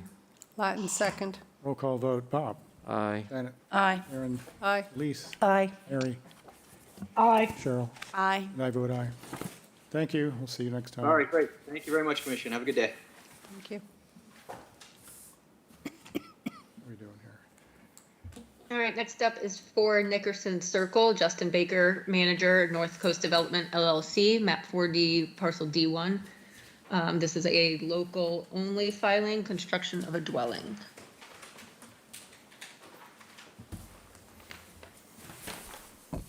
Good afternoon, David Clark, Clark Engineering. Happy New Year. Happy New Year. We've been working on this project for 21 years. That's been some kind of an award. We first got this permitted back in 2002, starting work on it the year before. That owner held on to the property for over a decade, and then finally sold it. And North Coast is the third owner, I think, since we first got started on this. So it is a vacant lot in South Chatham off of Route 28, technically Nickerson Circle. It's a unconstructed way. Subdivision was done in 1987, and because it was really only creating one lot, the planning board waived road construction. The driveway was installed shortly after 1987. The remnants of a gravel driveway is still there now. The only resource area involved is, it's technically an isolated wetland, which is actually Mass DOT drainage for Route 28. That was constructed, I think, in 1956 or 54. So the state came in and put in a culvert from Route 28 into the abutting property. You see the head wall on the plan. Due to the amount of water, the drainage area for this section of Route 28 basically starts at the ice cream shop on 28 to the east and goes all the way past the fire station. I can't remember the name of the road on the south side of 28, but it's quite a large drainage area, so a lot of water comes through this. I was out there just before the meeting, and last night's rain is totally dissipated, so there's no standing water in there. So it looks like it drains relatively quickly when there is a storm event, but nonetheless, wetlands vegetation has been established there. Because it's an isolated wetland, there is no buffer zone under the Wetlands Protection Act, so we filed under just local permit only for this one. So the work that's proposed is single-family dwelling. A small portion of it is within 100 feet of the flagged wetland. There's some regrading going on in order to make the height requirement work. We're showing a Title V system that's well beyond the 100-foot. We'd love to hook into sewer. The town's building a pump station less than 300 feet away, but that might not be available for quite some time yet. We still have, one of the things the previous owner didn't do was bring the utilities into the site, so we do have to bring in water and electric, and we still haven't decided whether we want to dry lay a sewer line out to the street, so we just deal with it all at one time, but not knowing the infrastructure the town's going to put in Route 28. We don't know if it's going to be a forced main or a gravity system, so we're not sure whether we want to even tackle that at this point. But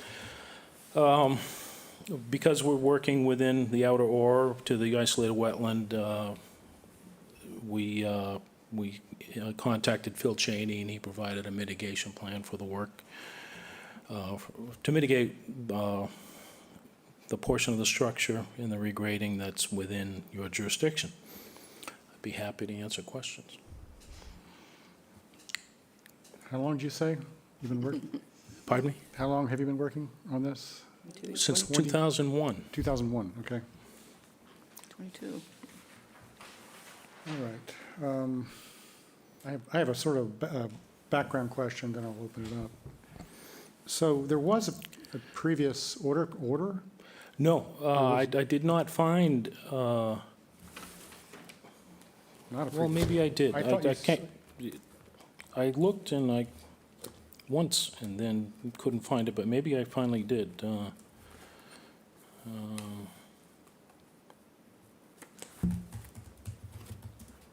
I would have stated it in the I thought you narrative said if I found. something in there about and maybe I misread it. But it's a germane question, obviously. If there was, we would have to do something. If there was one, was it closed out in some way or not? Yeah, I thought there was something about that.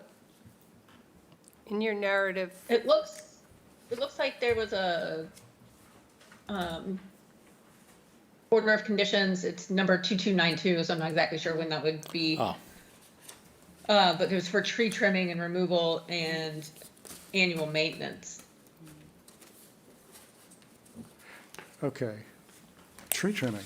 So But that it was, doesn't look like it so, has a Here it CO. is. The owner received a Yeah. order of conditions to construct a single-family dwelling and driveway. Yes, that's what I'm remembering. Yeah. So, that owner only proceeded as far as clearing a portion of the lot and installing the driveway. So Oh, that's you know what? 2292, that sounded like just clearing.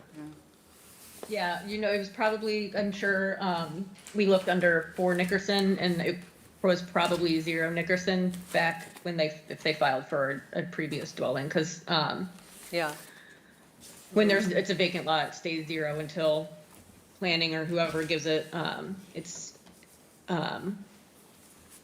address. So, I'll check under 0 and see what there is. right, okay, so, Hey guys, it's Crystal. okay. Hi, Crystal. I looked through yesterday and I think what we had found was Nickerson Lane, because there's only one file for Nickerson Circle, and that's number 4. Or actually, I think it's not even numbered. So there was only an RDA. There's another Nickerson Lane, because I went there. when Yeah, I me went to too. Harding's. Somewhere else down near Harding's Beach, It's there's down a near Nickerson Harding's Lane. Beach, right. this is Nickerson Circle. Yeah, so there was confusion with that one, and I'm almost positive I'll check tomorrow, but I'm pretty sure that it was an RDA. Okay. Okay, So, and the RDA it may look like that had something to do with vegetation removal, and that's it? Yeah. Okay. Because the lot is basically, clear cut. I don't know how far back the property line goes, but from what you see is the tree line towards the rear, it goes back that's the. quite a bit more. More past the tree line? Yeah. Okay, all right. All right, so hopefully there's not an outstanding order open on this property, because that, of course, that would make it a very different situation.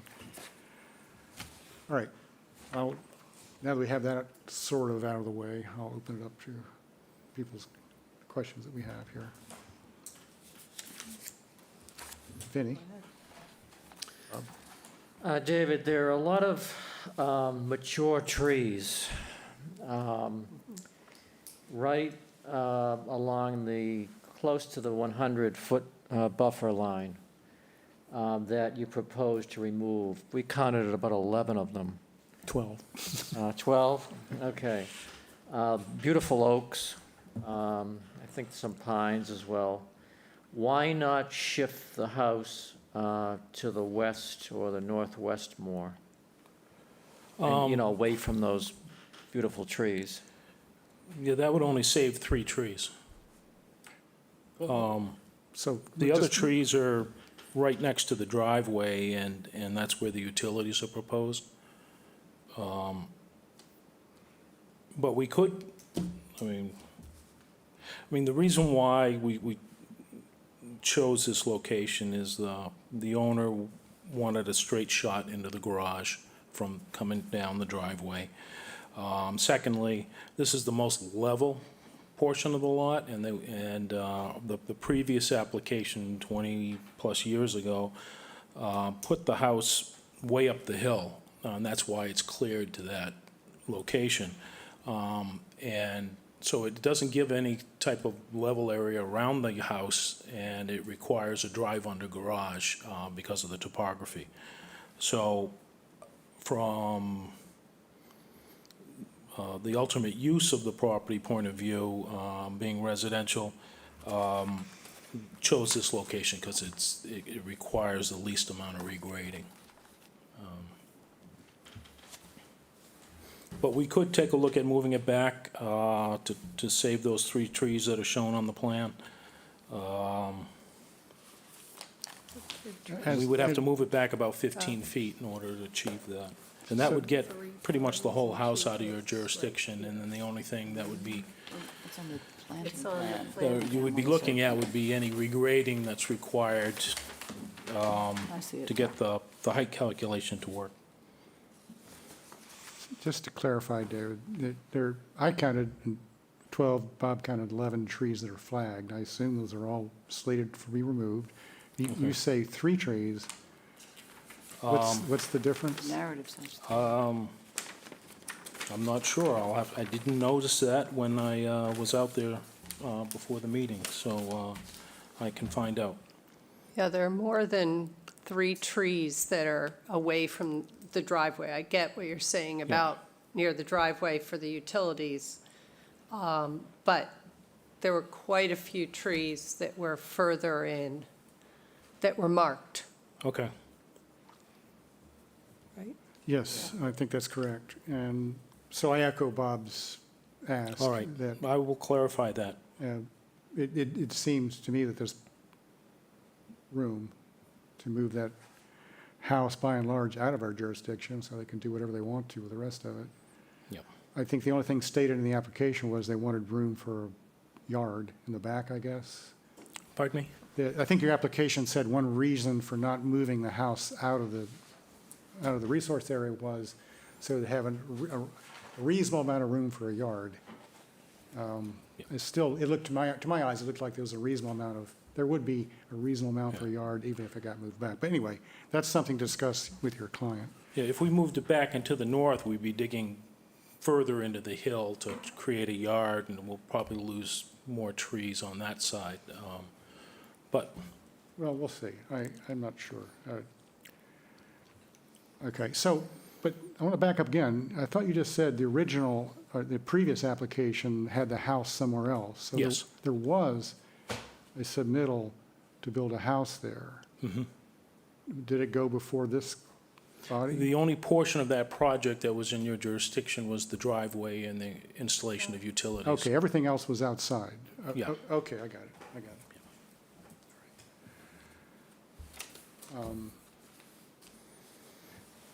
Okay, are you done? You have more? Well, yeah, even on the plan, it's over here, it says remove 3 pines and 2 oaks, and then on the other side, it says remove 2 oaks and 1 pine. So, Okay. I think definitely there are more trees that yeah. would have to be removed under this plan. Also, there's a piled up bunch of slate flagstone within the 50, I believe. So that has to be removed as well. That's all I had, thank you. Thanks, Bob. Anybody else? The driveway, is it going to all be gravel? Yes, it's going to remain gravel, yeah. But even the new part's going to be gravel? Yes.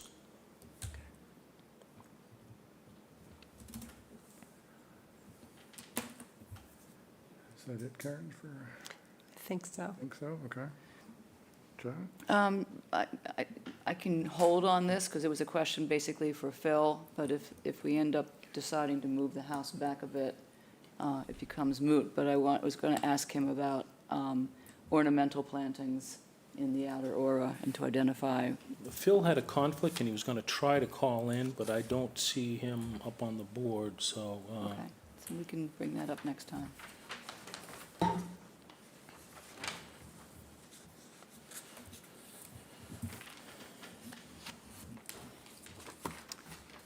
Okay, anyone else here?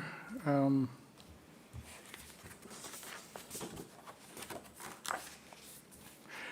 mean, this is kind of an interesting situation to me because I'm guessing that when you first took on this project, there was vegetation there. And so it's all gone now. And so you can argue that it's all disturbed, I suppose. However, you know, it was disturbed probably in an unauthorized way And, by a previous owner, no doubt.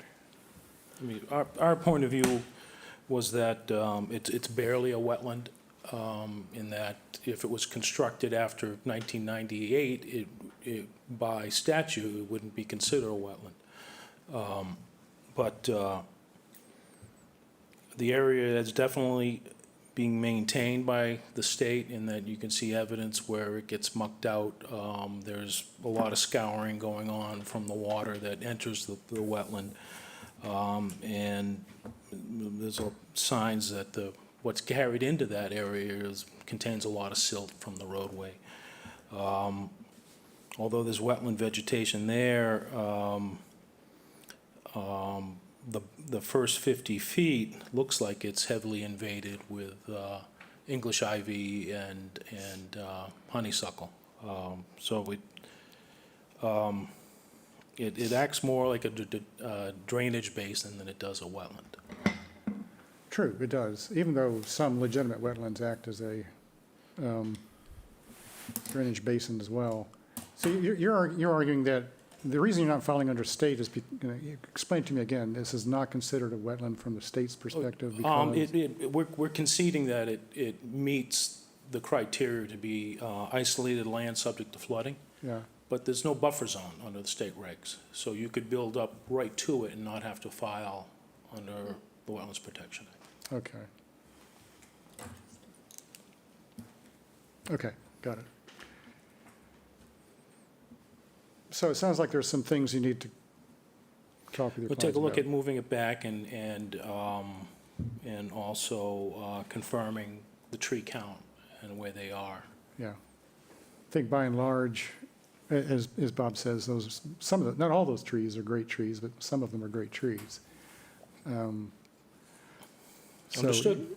if they can be saved, that would be obviously attractive to us. Also, Bob, didn't you say there was a bit of invasives in that area that would need to be managed? There are some, that you like to say, David, there's the honeysuckle I saw. I didn't see the English ivy, but I did see the honeysuckle. But again, if the house is moved and maybe.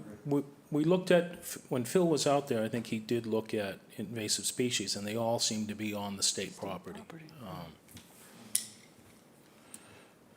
Yeah, at the other end of the street side of that property, it's heavily English ivy. Every tree is covered in it. But it's not your concern. Okay. So when, I don't think we'll get this resolved in time for next week's meeting, so I guess we'll see you February 1st. okay. Oh, Oh, here's Phil. Phil's here. Another 10 seconds, it would have been too late, Phil. We might be moving the whole, we're probably gonna be moving the whole thing back. Okay. So some of their concerns might be moved at this point. All right, okay. Sure, Phil Cheney, landscape designer, are there any questions I can answer? Well, it sounds like maybe for next time, because if we move the house, I don't show where the trees is. So we're gonna look at moving it back and save this clump of trees right here. Okay, we kind And of, I think there's a couple more in there that we don't show. sure, I think I accounted for, yes, 8 trees. I saw 12 tagged. Oh, okay, Yeah, so all right, so that's not as many, I didn't see all of those, okay. All right, we'll get that resolved. okay, anything else I can answer about?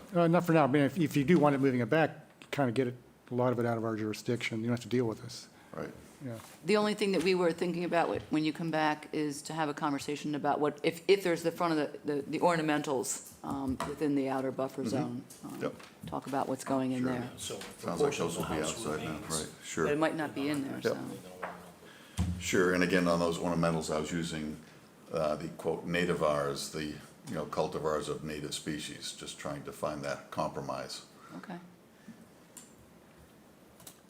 nativars. Native Yeah, art. you ever heard that term, though? No, I Actually, haven't. That's no, a I new one haven't. out. It's a good one. Yeah, like, gem boxes is, a very compact inkberry, so. Yeah, So I find that's, the native that's the plant, biggest problem we have in native foundation plants is they all grow so big, they require, extensive trimming and pruning that just kind of defeats the purpose.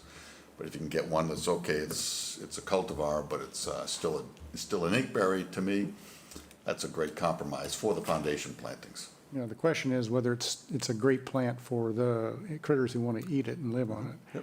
Yeah, I say it's genetically very, very close to the Yeah. native you're gonna find Okay. there. And again, That's I wouldn't be proposing that out in the mitigation areas, but I say in lieu of the traditional foundation plants that have been there and trying to use, say, a standard inkberry there, which would be getting cut so much that it wouldn't be functioning in the same way as it would elsewhere. So I think it's a great comp. I'd love to talk about it more at some point. Yeah, we should in talk. there, Yeah. but That'd there's be some fun. great alternatives in there, I think, for that purpose. Right, because the native plant purists hate the term cultivar, Right, or now, right. Yeah, it's. the other term that you just. Nativar. Nativar. There's a debate. It's not, not everyone's completely Okay, on that. so All right. we're gonna see you Notice again, no on- hydrangeas. Right. Yes, I looked. not even any nativar hydrangeas? The oak leaf. Okay, all right. All right.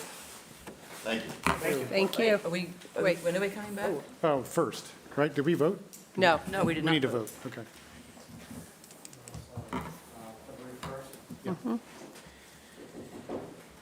I'll make a motion that we continue 4 Nickerson Circle to the next hearing on February 1st, 2023. Latin second. Roll call vote, Bob. Aye. Janet? Aye. Aaron? Aye. Elise? Aye. Mary? Aye. Cheryl? Aye. And I vote aye. They're already gone.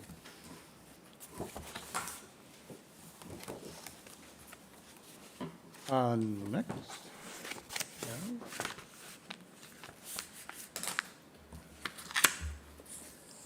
Do it, Nikki.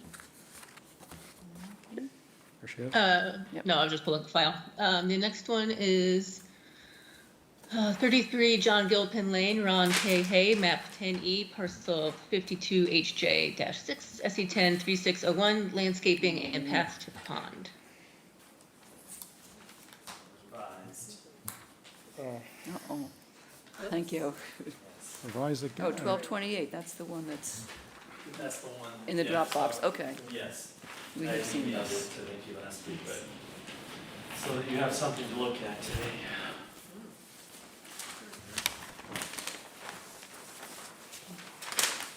I don't look at paper. Good afternoon.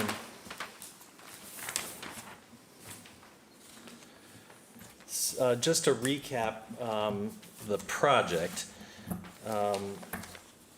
what we discussed initially was installation of a path along the back of the house, just below the deck. Basically, most of the house is within the 100-foot buffer zone to White Pond, or to the top of the inland bank. And the majority of the work that we're proposing is outside the 50-foot buffer. The exception to that would be the 2 tree removals on the west side of the property, down the hill, marked by X's there, the dead pines, and the pathway to the pond itself. And so those, I think, we were in basic agreement on. There's installation of a stone wall, fire pit and patio just off the back of the deck on the east side, on the northeast side. Invasives removal and replanting in the red hatched area, which is just at the top of the banking as it starts to head down the hill. And most of that is just outside the 50-foot, landward of the 50-foot line. Then the only work, as I said, within the 50-foot buffer would be the 2 tree removals and the installation of the pathway and the steps down to the pond. They're just stone steps to be set in existing grade. And then, you know, obviously mitigation, replanting, so there would be erosion protection at every layer where we're doing work with the straw wattle and silt fencing. And we would start work at the pondward side of the property and work our way up the hill, sort of sealing off as we go, just to prevent any erosion from happening. The one point of contention that the commission had raised was about the deck, which was just down the hill below the patio. And I spoke to the owners, and they're willing to take the deck out of that area, and would request that they be able to remove the 2 scrub oaks that would be they're actually impinging on that stone wall area just on the pondward side of the patio. So I was out there yesterday and put flags on those. But basically, it's just that little area that was going to be deck and planting in between and there's quite a bit of poison ivy and bittersweet in that area as well. So they would just like to remove that just so it's not encroaching on the patio area. And then that would be that area. Anything that's removed would be replanted as well, would be included in the mitigation planting. So I think that addressed all the questions that were raised before, but I'm happy to answer any other questions you have. Okay, thank you. Yes, thank you for your flexibility in removing the deck. I think that's probably going to make most of us happy. Open it up for questions. Who's got questions? Yeah. Lisa? When I was walking down the property by the pine trees, I noticed some irrigation heads on the walkway. There's no intention to extend irrigation back into the new area, is there? No. Okay. The only thing we'd request is just temporary, like drip for new plantings, if possible. But Yeah, it would just above be ground irrigation above ground, is yeah, and always, it would always fine for 3 Yeah, years. it'd be yeah. removed within 2 growing seasons. Yeah. Yeah. When you say prune back existing plants from path, it's right near that wood deck being removed. What are you pruning? I mean, is that, It would be, the hope is to prune it to the ground. There's 2 scrub oaks, they're about this tall, and they're wider than they are high. So so you really want to remove them? would like to remove them, yeah. So it's not really being pruned, because we don't really love pruning. I don't know. I think on the plan it says remove invasive vegetation and scrub and replant with natives. Right, but to the left of that, on the other side of the path, it says prune back existing plants okay. from path, and you have an arrow into the gravel path. And so I was just curious, gotcha. what's So- being pruned? So on the left side of the path, as you're heading down towards the Right. pond, is where there's a lot of invasives. And in amongst some pre-planted mitigation plantings. And some of those are hanging into the pathway. It's very minor. It's mostly grasses, honestly. So I don't see any need for doing much over there at all. It's just, we have to actually create a bit more of a path because the grade comes right down. If you look. So it's not really in the path that you're pruning, it's to the left of the path? Yes. Okay, because the arrow goes into the path, and I wonder what's being pruned. okay. I didn't see anything. and- No, Okay, I just wanted to make sure. And invasives will just be removed, they're not being pruned? correct. Okay. Thank you. Bob? I got a few. First of all, the dead pines towards the pond, which you say you want to remove, I think there are 2 of them. Three. Yes. Three. Three. Three Three of them? shown on the plan. Is there any way Yeah. to cut them like, I don't know, 10, 15 feet off the ground to leave them as a snag for wildlife and birds so they can nest in them and so forth? I think they'd prefer to flush cut them if possible, but they could be. I mean, they're One of not- them, one of the three, and I apologize for that confusion, one of the three is actually broken off at about 15 feet. It's literally just, so, Oh, you're done with that one then? Well, it's all yeah, set. yeah, maybe just fine the way it is. But I mean, you can't really see them from the deck, can you? Yes, you can, not that guy, but the one that's just out of the picture. It's at around the 26 elevation. It's just up the top, right? That one. It'd be great. They'd love it if they could flush cut them, but if need be. Even if you flush cut maybe that one there that's visible, but maybe leave the other ones, high enough Sure. so that birds and wildlife could feed off of them, and, they do provide habitat for nesting and so forth. Yes, absolutely. Compromise there on Okay. those. There are three, I think, viburnum close to the deck, by the stairway off the deck, that have been severely pruned. Do you know which ones I'm talking about? Yes. What's gonna happen to those? Yeah. They look pretty awful, the way they're just like cut in half. Yeah, we'd like to remove those and just replant in that area and with the list. It's more dentatum, more viburnum dentatum, inkberry, and little blue stem, and So you're gonna remove those? so it'd be and woody replant. plants and forbs there. Okay. Yeah. And the existing irrigation, you say you're gonna remove it, or are you what's gonna happen with it? I'm not familiar with its function at this point. I don't think it's in use. I think, so we could just remove it. Anything Okay. that's underground, we would just take, we'd That just would be, take it that out. would be good. Yeah. Just to remove it, especially if there's gonna be a new path there. Right.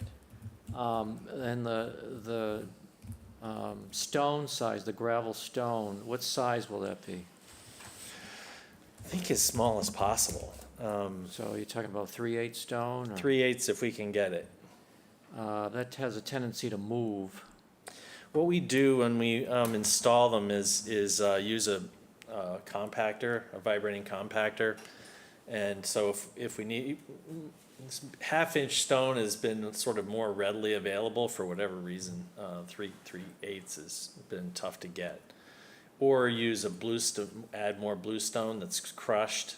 The native stone is, the pea stone is pretty round and moves around, so. But in any case, we would use a vibrating compactor on it and really try to set it in place just so it doesn't move around, but it's still permeable. Okay, so could you use 1/2 inch instead of 3/8? Sure. Okay. Sure. That'd be a benefit, especially on that slope. Even the slope leading down to the pond, it'd be helpful to have something more substantial, I think, so it doesn't move. Yes, okay. I think mainly the path to the pond we were hoping to leave is just grass, is the fescue that's there. So it would be a matter of just reseeding anything that's disturbed. I mean, we're really looking at minimal disturbance down there. It's kind of a grassy path as it is. Oh, I see, okay. So the idea was just to flatten off as little as possible in between steps, set the steps. There'd probably be some reseeding right around the Fescue steps. path, I but- see it now, yeah, so the gravel towards the top, I see. Yeah, so the part that would be gravel would be just along in front of the deck. Okay. That's all I had, thank you. You're welcome. Thank you, Bob. Anyone else? No?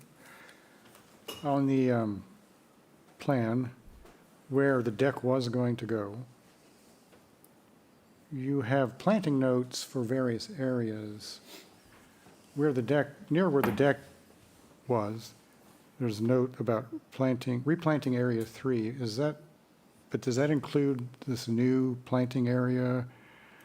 Or, Yes, so, yeah, I looked at the square footage, and we were already over planting by quite a bit in terms of square footage, so I was hoping to just incorporate some of the plants from the other areas. oh, I see.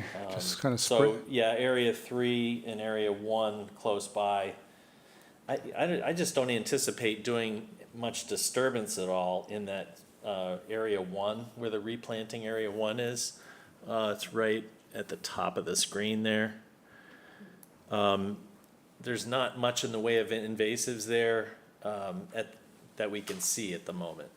So, I definitely think we have plenty of plant material to use. It was 260 woody and herbaceous plants planned for the whole thing, and I think, anyway, that's my feeling about it. I don't even envision having to replant a lot where we're pulling invasives out, because we're leaving all the existing shrubs that are there, whatever's possible. We're just gonna literally be hand pulling poison ivy and bittersweet out of the mix there, so. Okay. Little soil disturbance happening.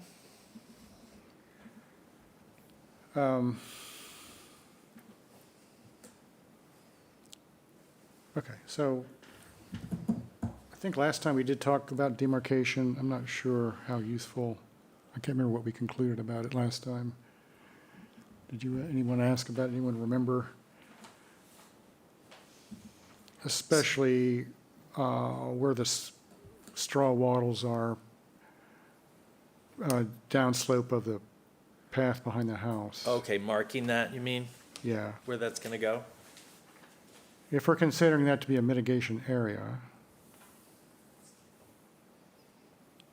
Sure, so I could put flags in at the bottom of that banking. well, we usually like to have something kind of permanent. Oh, okay, you mean like the fence at the top? Well, I don't know if it has to be a fence down there, but sometimes stones will do the job. Sure. It's not gonna be mowed on either side. There's no lawn or any down there. So you don't think there's any point to it? And it's natural down there. Yeah, that's true. Okay, never mind. Right. Well, Yeah, I think you're right. It doesn't serve a good purpose. Yeah. All right, anything else? I think we've covered it. Happy to see the deck on. yeah, good job. Okay, so we're just going to go to the work session on whatever that is. Hang on. 25th, February 25th, I 25th. believe, January. or January 25th. Yeah. Make a motion that we continue 33 John Kilpin Lane to the work session on January 25th, 2023 for an order of conditions. Latin second. Roll call vote, Bob, Aye. Janet, Aye. Aaron, Aye. Elise. Aye. Mary, Aye. Cheryl. Aye. Did I ever ask you, Bob? Yes. Yes, okay, and I vote aye as well. I'm getting a little loopy here. All right, thank you. Good luck. Thank you. All right, next up, we have the minutes for September 14th, 2022.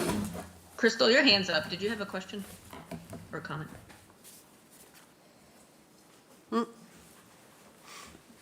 gonna go, that was just from earlier. Take that as a no. All right, so, yeah, the minutes. Yeah, some of us, I think, I did, and it looks to me like Shannon has made some of their edits directly into the file in Dropbox. Did you update formalization to formalization? I don't know. Not sure. It's under 50 Sea Change Lane, the first sentence.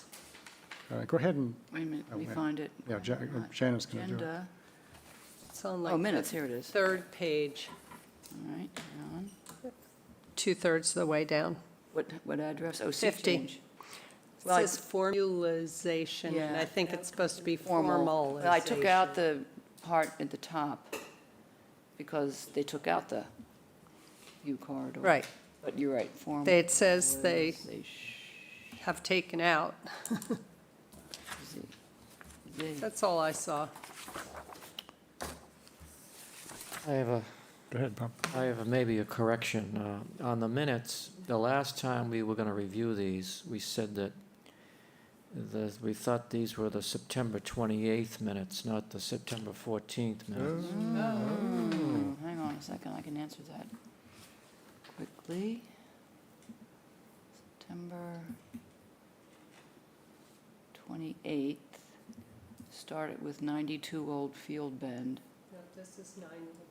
Windmill. This is September 14th. This is September 14th? Yep, 9 Windmill, 303 Forest Beach, 403 Yeah. Old Comers. Okay, Okay, they fixed it. all right. Well, moving ahead, let's see, for 90 Chipping Stone Road. Yep. The second sentence, only disturbance will be the installation of the sono tubes. Bob caught that. Remove the S. He already got that. Oh, okay. Yep.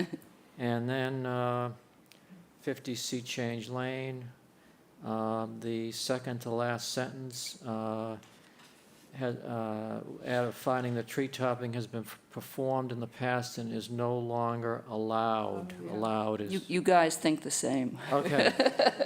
Okay, after that, on 150 Goose Pond Road. Yep.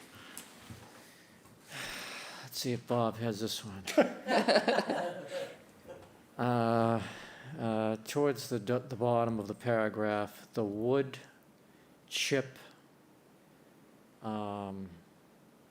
area, the wood chips.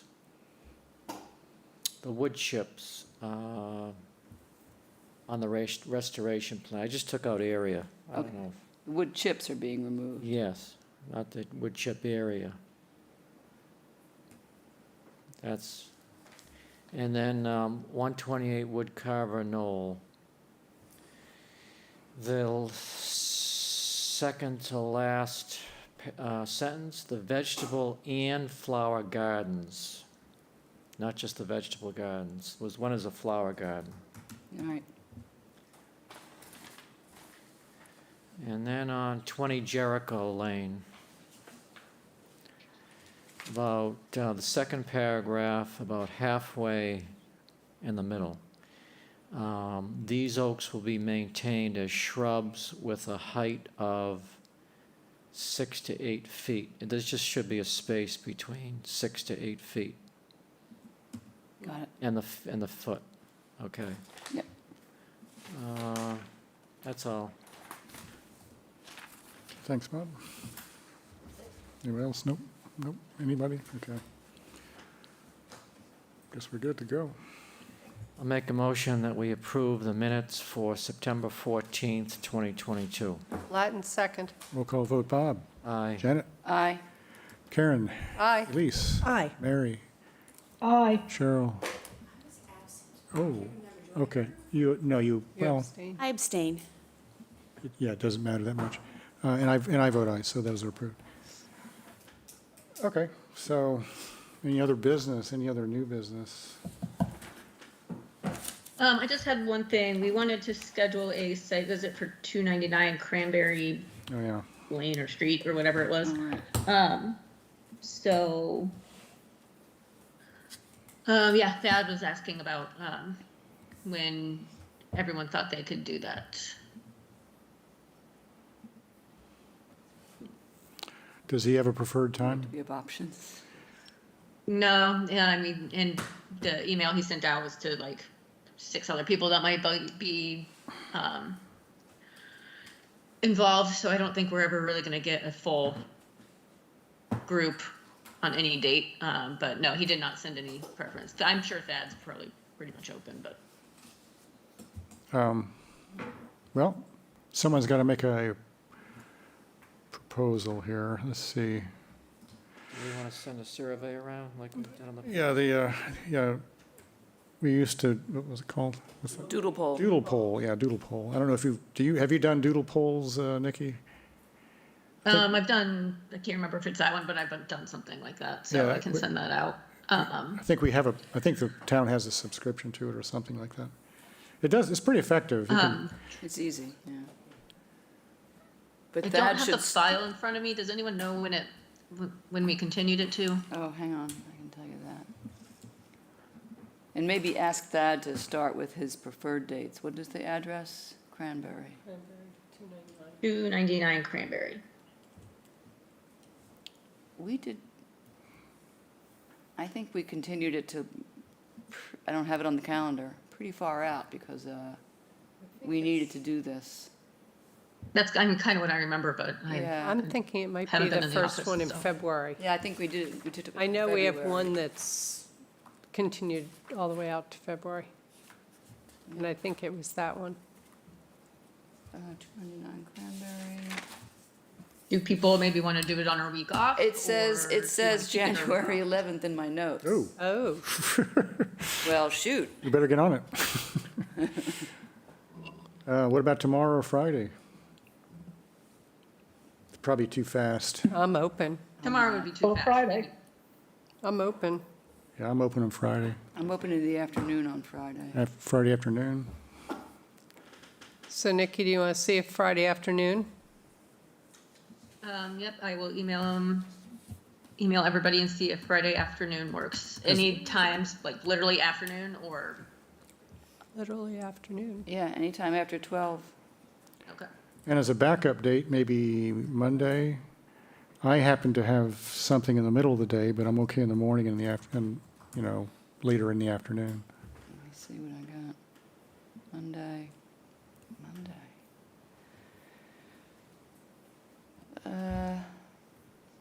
The morning is good. I don't have anything. I have a 1 o'clock and a 4 o'clock. So, yeah, Monday morning maybe? Friday afternoon or Monday morning. Right, 1:06 in the afternoon or 1:09 in the morning.